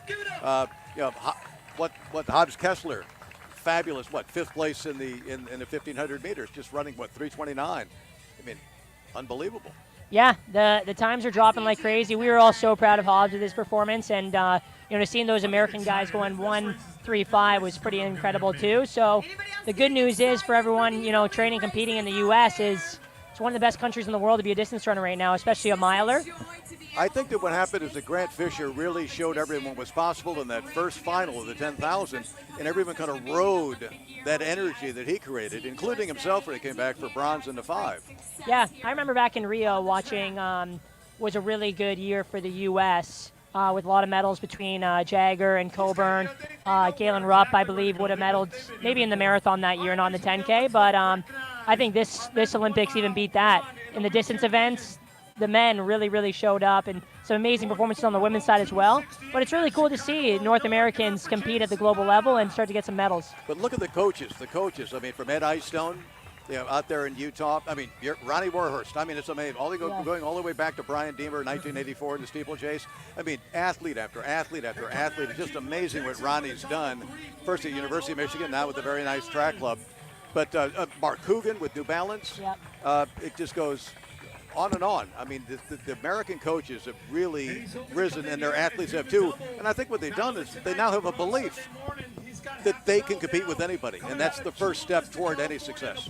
Yeah, I understand, agree with you. So it'll be really cool to see tonight, once the trials are over, there's nothing to lose. You just run fast times and set yourself up for the next year. So it'll be really cool to see tonight if athletes get a crack at that standard. Yeah, and that sort of filters down. Again, the high school kids see it, the college kids see it, and everyone now lifts their standard. If he can do it, I can do it. That's so much of it. So many years, if you see nothing but East Africans on top, you sort of build them up and you say they're unbeatable. Then all of a sudden it takes one person to get in there in the mix and break that up. And part of what it is that these Africans run bravely. I mean, they just assume success. For many years, we didn't. I think we're back into the assuming success. Yeah, it's a really, really cool time to be a distance runner in North America. And, so it's really exciting to get more people interested, more people that know of Grant Fisher and Cole Hawker and Yara Nagoose outside of just that running bubble. The more fans we get, it benefits everybody. It was great because we saw in the past how Grant Fisher could run with anyone for the first 4,800 meters, 9,800 meters, but that last 200, they got away from him. And now he used his experience of being fifth, and now he's up in that bronze position. And he's the one that just put it right to him. And Rooks in the steeplechase, that was unbelievable. I mean, doesn't get any more fearless than that. He didn't wait for somebody else. He was proactive, and he took the lead, and he stretched them out. Yeah, 100%. So what are we looking like for this field on the women's mile? Well, Dorcas Iwoy from Kenya, Campbell University grad of 2023, she won the Sir Walter Myler in Raleigh August 2nd, running 4:19.7. Wow. And she's coming also at the Holloway Pro Classic down in Gainesville, Florida. She ran a PR 1:58.19 for 800 meters. That was the 19th of July. So 1:58, 4:19, that's pretty serious stuff. Yeah. So Danny Jones was second in this race last year in 4:24.17. Emily McKay won it in a new meet record 4:23.79. But I think Danny's somebody Danny was right on her heels. Yeah, I think Danny's somebody who drives the pace, and then Emily went by her at the end. But I think Danny's somebody who's going to have to try to get rid of Dorcas, because Dorcas at the Sir Walter Myler sort of just sat and then kicked using that 1:58 speed. Danny's having a really, really important year, I think, because she was an absolute stud at Colorado. And Right. Four-time NCAA champion. Part of an amazing group at Team Boss in Colorado, and she's really showing that she's stepping up and doing really well with those girls there. And she's had some really remarkable and noticeable performances this year, so I'm excited for her. We saw her run second on July 7th at the FBK games in Hengelo in 4:03.78. But again, Nice. a very, very top. That FBK games is a very top meet, and she was second at that. A PR 4:23.8, New York Armory earlier this year, indoors. And But that's Michaela DeGennaro, a lot of, Michaela DeGennaro from Boulder representing Puma, another Colorado grad. She was second at the Ed Murphy Classic Road Mile in 4:36 back on the 13th of July. She was the winner of the Guardian Road Mile in Cleveland on the 27th of July. But here we go. Let's do the introductions. Let's give it up first up for Maddie Berkson. Mile time of 4:33.50. Hip number one, Maddie Berkson, out of Boston, Stanford grad. Left her job in January as a mechanical engineer to train for the Olympic trials. Next up, Kate Mitchell. Mile time of 4:31.30. Kate Mitchell, Team New Balance Boston. He's a volunteer coach at BC. Also has a 4:31. connection to Falmouth there, Tony. Her dad went to Falmouth High School and ran track with me here out on this track. Tegan Shine Becker out of Seattle, Rider University grad last year, 4:34 personal best from BU in 2023. Hit number 4, Kayla DeLay, Seattle Brooks Beasts, University of Washington grad, PR 4:31.17 at Falmouth in 2023, 7th place. Michaela was actually started her career at Michigan while I was there, and ended up transferring to Colorado and winning a national title there. Indoor mile champ in 2022. Yeah, we love seeing girls at Michigan, but Colorado's a tough place to beat. So she's a great girl, great runner. Excited for her. Lori Barton, Brooks Beast, Clemson grad, hip number 6, PR 4:28.01. She was 5th in the race last year. Hip number 7 out of Seattle, Katie Wasserman, 4th in 2021 and the 2023 Falmouth Mile, last year in 4:27.73. She represents Hoka Northern Arizona Elite. Michaela Meyer, Portland, Oregon, representing Nike. UVA girl? Yeah, she was at UVA while I was training in Charlottesville, Virginia. Okay. Yeah, she was the school 2021 NCAA 800-meter champion out of UVA. Abby Nichols, hip number 9, Flagstaff, Hoka Naz Elite. PR 4:26.08. Hip number 10, Helen Schlachtenhofen. In Cambridge, Boston Nike, Lake Forest, Illinois native, Dartmouth grad, Ivy League mile champion back in 2017, PR 4:23.94, indoors last year in the Armory. Helen's got to be one of the more experienced athletes in the field. She's been here a few times. Yep, exactly. Hip number 11 there, Danny Jones, runner-up last year in 4:24.17, second fastest time ever here at the Falmouth Mile, 4-time NCAA champion at Colorado, 9th in the Olympic trials, 1,500 meters. And then Dorcas Iwoy out of Kenya, a young up-and-comer. She's running 800 and 1,500 meter PRs in very recent times. Hip number 13, Gabby Jennings out of Boulder, Team Boss, 4:29.86 at the New York Armory. A steeplechaser as well. 7th in the pre-classic steeple and 25th at male. And our pace setter, Judy Jones, looking for a 2:10 pace at 800 meters. Wow, that's not messing around. No, as I said, everyone's looking for fast times to get outside that. It's a qualifying window just open. Let's get them as soon as possible. Yeah, can't ask for a better night for it. Yeah, I think it's all right there. Gabby Jennings had quite a trials. She looked great in that semifinal race, and then 4th in the trial steeple. Yeah, she really looked great, and then the final just went so fast that 4th in the national indoors at 1,500 meters this year in 4:13. Yes, there's bonuses on the line as well. Time bonuses. If the winner goes sub 4:30, it's $1,000. Anyone else under 4:30, it's $500, and a meet record's $1,500. First prize $5,000, and 3, $1,500, $500, $250. So here we go. Yeah, I heard Emily's here. Emily Mackay is actually here watching. So we should have tried to get her up here for this race. But we like having Ben. That means I'm getting the boot. Okay, here they go. Guns up. The 2024 Falmouth Mile is underway. And this track is all but ringed all the way around, and a nice crowd tonight. Yeah, so Judy Jones, Kansas native. She ran 4:41 at the Dempsey at the University of Washington in 2023. She was ran the Olympic trials in the steeple. Ran third at the Portland Track Festival of 1,500 meters earlier this year in June. Looks like Danny's right there, right up behind that pacer. The pace, actually, Judy's doing a great job because it's at perfect distance in front. You want a couple of steps to draw them out. You don't want to be too far, and you don't want to be too close. It looks like they're stretched out already. It looks like the pace is pretty hot. Yeah, the minute you get that long string right away means that there's no fooling around. Oh, Gabby yeah, and Danny. Jones, yeah. Teammates. Gabby, Danny, Helen. They're all right there. Very good. Let's see what that first quarter running 64, 60, 65? 65, yep. So 65, right on the money, looking for a 210, 800. Yeah, 65 for 409 probably, right? Yep. That's quick. Pretty solid. Excellent job by Judy Jones. As the Rabbit, Danny Jones, right there in second place once again. She was second in the race last year in 4:24.17, four-time NCAA champ out of Colorado. Ran the second fastest time ever here on the James T. Kalperis Track in the Falmouth Track Festival at that 4:24. Looks like they're chomping at the bit to maybe try to get by our pacer.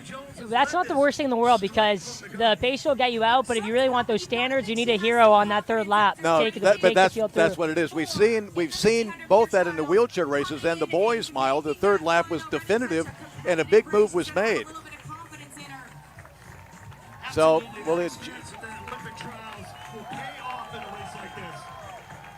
so here we go. Ewoy now in fourth place. So a 65 opener, 2:12, a little bit slower than wanted. So Jennings in second, Jones in third, Dorcas Ewoy in fourth, Schlachtenhofen in fifth, DeGennaro in sixth. So a 65 opener, a 67 second. That looks like a pretty significant move by Gabby. Yeah, how about that? Gabby Jennings now with 600 left. Jones and Ewoy. Again, Ewoy with a 419 very recently off a 158. So a couple of PBs recently is going to make it. They got to get. It seems to me they got to get away from her. Yeah, Ewoy looks pretty comfortable right now. Yeah, because she just sat at the Sir Walter Myler. And She didn't. that here. She just sat and then exploded. Let's give it up for him, folks. Yeah, she's. I mean, these girls are moving. A big last lap, and they might be sniffing 420. So Jennings, Jones, Ewoy. The Gabby three looks with real one strong to up go. front. They actually all look strong right now. Jennings, Jones, Ewoy. 65, 67, and then a 318. That's a 66. So Gabby Jennings, Danny Jones, Dorcas Ewoy with one to go. Right. Now Jones goes to the front with about 300 I left. think Danny knows she's got to get away from Ewoy. Ewoy, you can see her ramping up that speed. 200 to go. Danny Jones second last year from Boulder. Team Boss in the lead. Ewoy now into second on the outside, challenging Jones for the lead. And Jennings is not giving up. Jennings is hanging tough. Three women are coming down this stretch for the fight. Ewoy on the outside in the orange. Jones in the yellow on the inside. Jennings just behind. Ewoy now to the front. Dorcas Ewoy out of Kenya. Holding off on Danny Jones. And like Dorcas Ewoy takes the Falmouth title in a great race.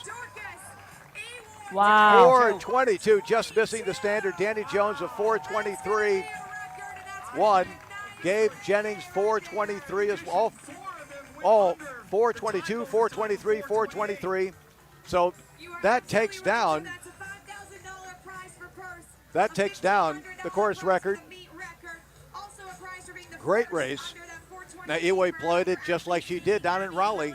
Just a savvy racer. Jones did her best to try to get away from her. Jennings pushed that third lap. So a great three-women race here at the Falmouth Mile. Absolutely. And it looks like we're going to be paying out some funds for this race. 4:23. We got some What is that, four 9? under the time bonus. We got our meet record. 4:22.9, 4:23.1, 4:23.5. Second year in a row. We'll wait to see the official time here. Second place for Danny Jones. For the championship record, obviously well under the bonus time, and he led 2 or 3 other women underneath that bonus time. Do you have the breath to tell us a little bit? How do you feel? Wait. She said wait. Hey, Mark, go did run a you ever- 422 and see how bit. much energy you have. Did you ever have someone put a microphone in your face immediately after a race? Yeah, but you know, If I won the race, I'd be bouncing around like a crazy man like Craig Ingalls. You good? Oh, I got the thumbs up. All right. Talk to us about that race and your strategy. I just came here to compete. And I got to stay for the show because I got to I don't talk. have the speed, top end speed. So I I'll was talk to you just tomorrow. ready to make my move. The last 150, and I got it. 158, and she says she doesn't have the speed. I found that amazing. But was your plan all along just to kind of sit back and wait till about 200 meters to go? I'm not so good at taking the pace. So, and I knew these ladies, they're super fast. So I was just going to chill there, stay right there with them. I mean, it's not easy. 4:29. With my speed at the end, I mean, they're speedy. But I was like, yeah, we're going to go head to head, and whoever's going to win, it's yours. Talk about the weather conditions out here. It seemed like they were pretty Campbell ideal. Yeah, Campbell grad. 23. He feels good. She Kind of feels tired interesting. because she There's ran no fast. angst Ladies and to the gentlemen, your Anthony champion Kiplagat. here, The Dorcas legend, Anthony Ewoy. Kiplagat. Falmouth Elite Mile, presented by ASICS. Let's give it up. World Marathon Majors champion at age 44. She was second at the Beach to Beacon 10K a couple of weeks ago. That was just extraordinary. I love a wonderful woman. Campbell's had some really, really phenomenal athletes come out of that Kyoko- program. Kyoko Kyoko, is yeah. from Campbell. Ideal racing conditions out there for them to as well chase that Well, next up, record-setting time. the men. So that was a very fast race. Once again, the pacer, Judy Jones, did an excellent job. And then it turns into a race in a 4:22 meet record. Dorcas Ewoy. Yes. the championship record. Wow, that was a good payday for that young lady. Absolutely. And Yep. a second runner-up finish for Danny Jones. Danny Jones second, 2 Yep. years in a row. And both times the second fastest time ever at the That's Falmouth right. Mile. That's right. It was 4:24 last year, now 4:23 this year. That's right. So we're rooting for Danny Jones next year. A men's record 352. I was fortunate enough, I was out in Colorado spending some time with Ben and went out to some workouts and got to watch Danny. Danny was training out there on the Boulder track with the team boss, and she was training partners with Corey McGee. Yep. So I got to see some of her workouts. It was pretty interesting. In a big men's field here. Amon Kemboy is also a Campbell grad who's in this field, running Yep. really well for that team out in Puma, out in North Carolina. And that other payday prize is to go sub 354. I just feel staggered from that 422 mile. Holy cow. Yeah, so I was talking to 23 mile. Craig Ingalls a little bit earlier, and his pick is Henry Wynn. He Oh, says- I'm going to have to fight him on that one. Yeah. Henry well, Wynn's in great shape, but I got to pick my guy, Morgan Beetlescombe. really? All right, there you go. Ann Arbor boy. Yeah, Michigan, but a Michigan State grad. Yeah, that- So there's a slight difference. That's about It's the a only- little odd for him to be in in Ann Arbor. I Totally. was talking to Festus Lagat earlier, and he seemed pretty confident too. Festus is in great shape. Yeah, he ran a he, 3:33 earlier this year, I think. Yep, and I think he just Derek won Sir Johnson, Walter. bib didn't number he? 1. Luciano Oh, he was Fiore, runner-up Bayshore, at New Sir York. Walter. Siena College grad, hip number 2. Austin Dahlquist.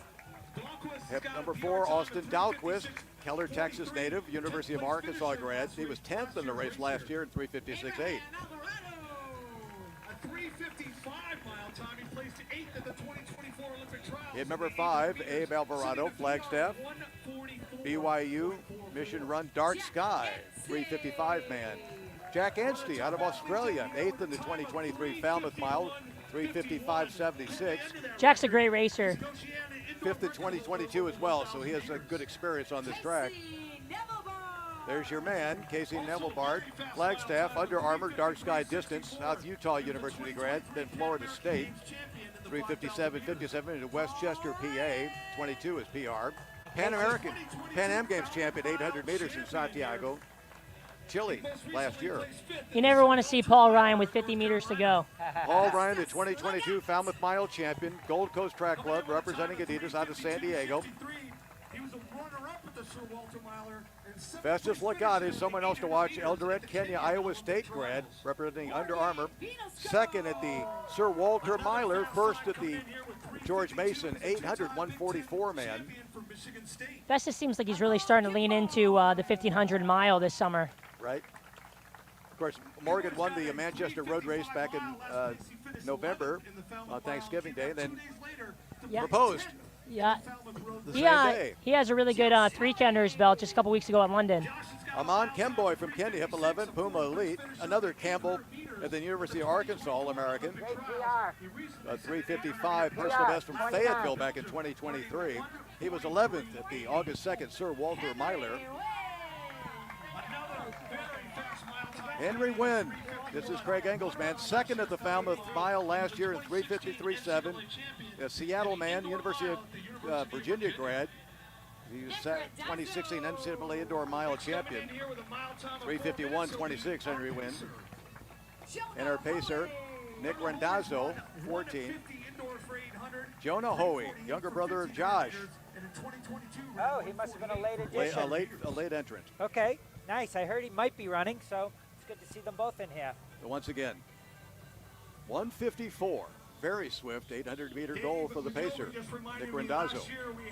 Once again, just like the women, it's 3:49 is the new world championship 1,500-meter standard, or mile standard. Not very many of you, I guarantee you. This is going to be spectacular, folks. So Ben, is Morgan sporting the speed suit out there? Looks like it. Looks think like of it. that? I might have to see if I can see Lexi in the crowd with a little bit of an eye roll. I don't know how much she loves the speed suit, but he looks good in it. I think it's a good look. I feel like whenever Morgan wants to rib something lower distance, he busts out the speed suit. Okay. Something I have not yet had the confidence to do myself. Yeah, yeah. So I applaud him. 3,000s and 5,000s as of late. So the mile, this will be interesting to see how he comports himself in the shorter distance. Totally. He's got great speed. A lot of people might recognize Morgan when Cole Hawker and Cooper Tier ran that 350 mile. And here we go. Back in college, he ran 352. Men's Falmouth Mile. Nick Rendazzo out of Flagstaff, Ventura, California native, University of California, Santa Barbara grad. Got a PR just over 4 minutes. They're looking for a 1:54.800. Very fast Judy Jones on the women's pace, and an excellent job. And I think we're seeing the same thing here on the men's side. They weren't making it easy for the pace to get to the front. I think it's hot. I noticed that. The other guy to watch for is obviously Josh Hoey out of Adidas out of Philadelphia. Changed coaches now with Justin Rinaldi. He's just been killing it as of late. I mean, 1:43 the 800 meters now. He looked great at the trials. Second at the Cork City 800 the 9th of July. Yeah. Yeah, they are running. So here's the 400. We got the usual suspects up front there. So 59. Nick, Abe Alvarado, Derek Johnson, Amon Kemboy, Festus Longot, Henry Wynn, Jack Anstey, and Beatlescombe, Josh Hoey in 9th, Paul Ryan in 10th. But once again, they're all lined up, but they're all still in it as well. They've settled in. There's no reason to do anything at this pace. Just sit in, let those meters disappear. Yeah, it's strung out again. So it looks like the field is spread out. I mean, 59 seconds through 4:09 is a great start. And I'm trying to look at Henry there. He looks like middle of the pack. I wouldn't be surprised if he starts working up over this next lap. So a 59 opening 400 by Rendazzo, our pacer. Alvarado in the blue in second. Johnson in third. Here we go. 157 with 2 laps to go. 157, so that was a 58 and a 59. 157. Alvarado, Johnson, Kemboy, Lagat, Beatlescombe, Anstey, Josh Hoey, Henry Wynn. That's the top 9. Paul Ryan in 10th. And it's a long, long string. 155, second half. So 600 remain. It's going to be a good final lap. A lot of guys there, so a couple big moves in that last lap. You know, sometimes we see people go with 500 to go to try to kind of get a jump on the field, and other guys like the traditional 400. It can play out in so many different ways, but at this speed, we'll see who has the ability to change gears at the crucial time. So Alvarado in the lead. Morgan kind of trapped in there, Ben. What do you think? Still right so now many he is. people involved. If he finds So a spot for it to Alvarado, open up. 257. Josh Hoey now into second. Johnson, Kemboy, Lagat, Beatlescombe, Wynn. 300 remain. Alvarado's been right in that catbird seat in second place and now to the front. 200 meters left in the Falmouth Elite Men's Mile.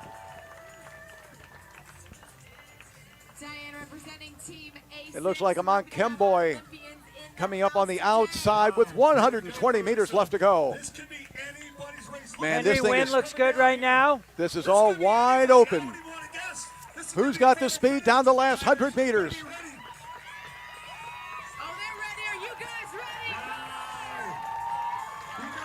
But we got 3 men together. Oh, a good fall there. Boy, that was just a trip at the last second. Is that Ryan? Lagat. That was Hoey. And was Wynn. Hoey.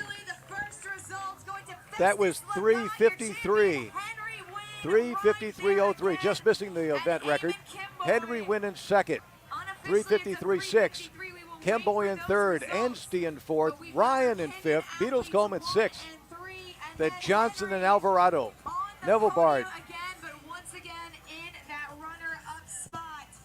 But it was that Josh Hoey, I think, that fell. I mean, Josh was right in it. We expected him to be right in there. But he just, I don't know if he got tripped or just foot stubbed. He fell, got up, and still ran 3:59. Right? Yeah, it looked like they were running out of space with Festus and Henry coming in on the inside. And I don't know if there was any sort of contact or if your legs got tripped up. Nothing looked intentional, but you never like to see someone go down. No. A great race. Josh was due. It looked like Josh was due for a big PB there. Probably would have been running 3:53 or 3:54. So he's clearly in phenomenal shape. So Festus. Yeah, his PR is 3:56. So he was gonna beat that by a couple seconds. Lagat just missed his PB. It was 3:52.6. Second at the Sir Walter Myler. Henry says, "Watch the video." He thinks he might have got it. So Henry, so the Henry computer says it's Festus, but Henry's got his arms on, like, check the photo. Yeah, I don't know. I'm not sure. Do we have photo finish here? I'm not sure. What we have right now, it looks like 0.09 seconds between it 1 was and 2. 3:53.03 to 3:53.012. Henry's still thinking he got it. I don't know. Yeah.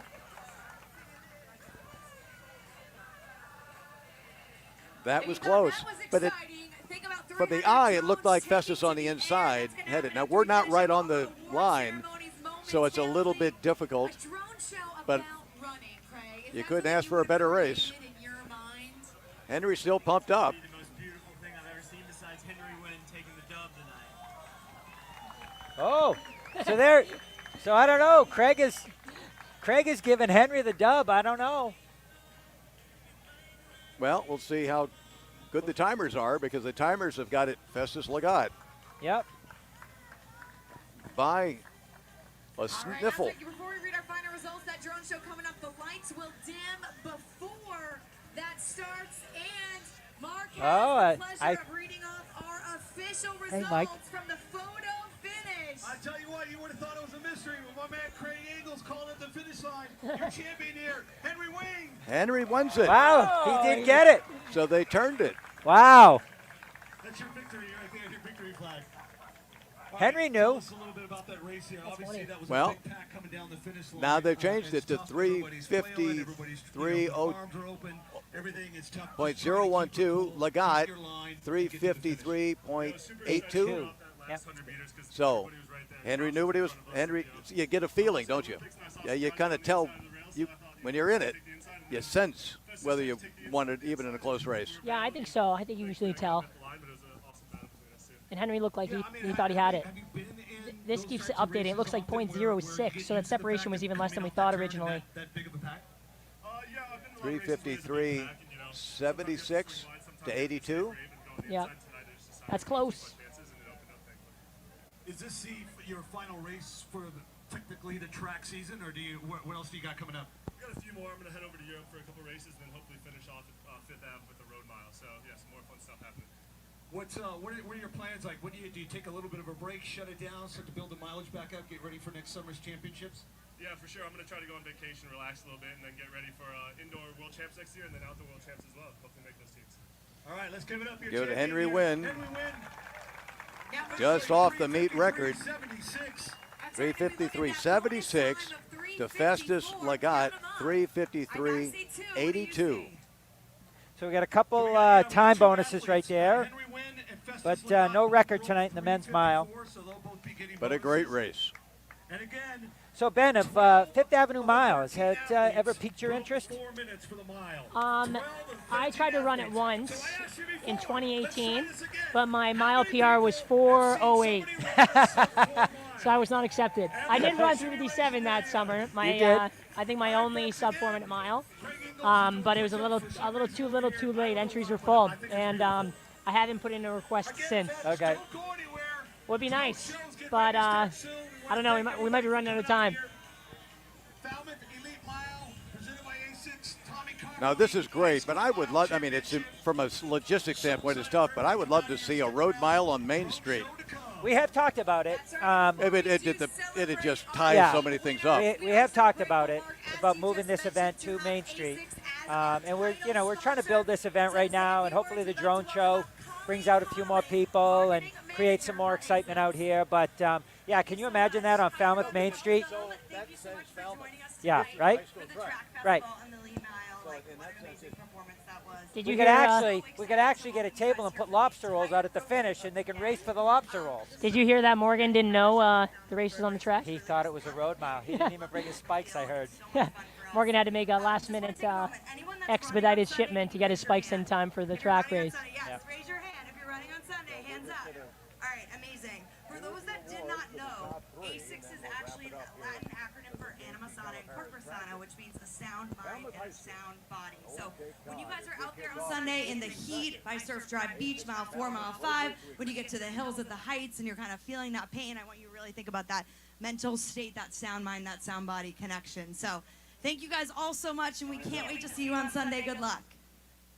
Thank you, Colleen. Another huge thank you. We are so grateful to Team A6 for the experience and the support of all of our participants.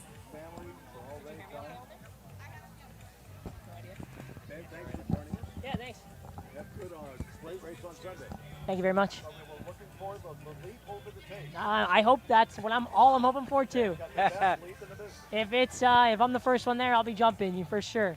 All right, well, best of luck. See you later. Thanks for All right. Ben Flanagan. Well, he certainly ticked off one of the boxes.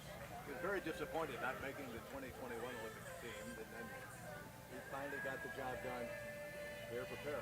Yep, quite exciting this year. Made up for that disappointment in 21.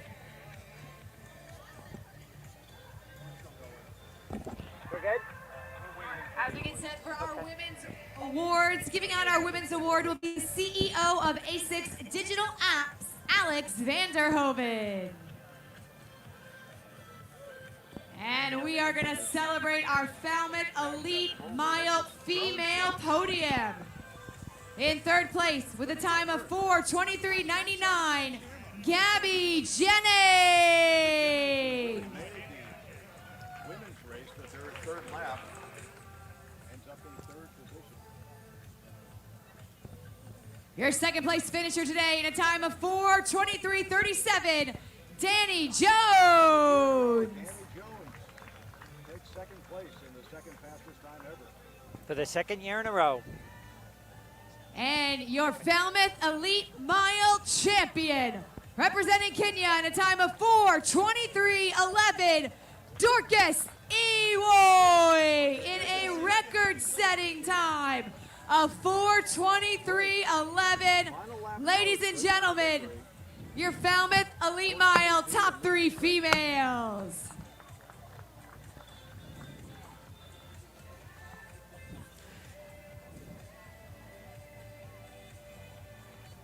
Well, it was a great night for racing.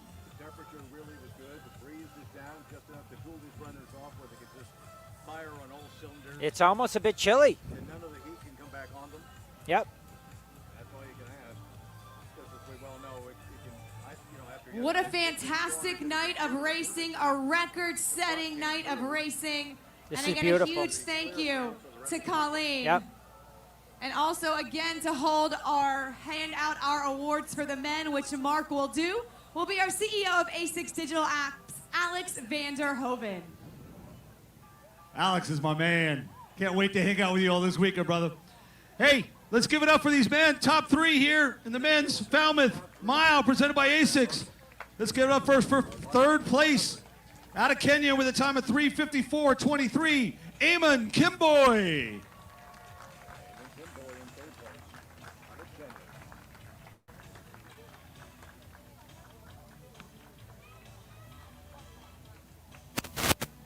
And in second place with a time of 3:53:82, going underneath that time bonus of 3:54, also from Kenya. Give it up for Festus Lagat.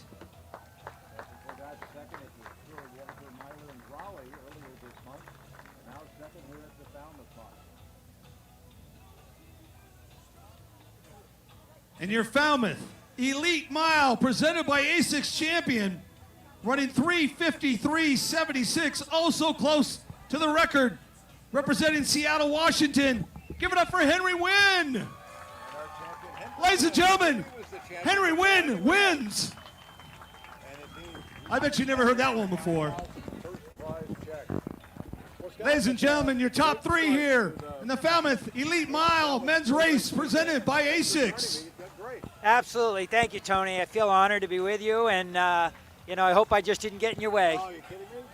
Again, 12 of our 13 men went under 4 minutes in the mile. That was very, very impressive. What'll be also impressive is that drone show. That's right. We are moments away from the drone show, but what I do need to let you guys know, for your safety, in order for it to have maximum impact, the lights are going to go completely off. So they're going to go off before it starts, I know, and then when it's done, it'll take another moment for the lights to come back off. I have to tell you this because I want you to be safe when you're out there, especially with our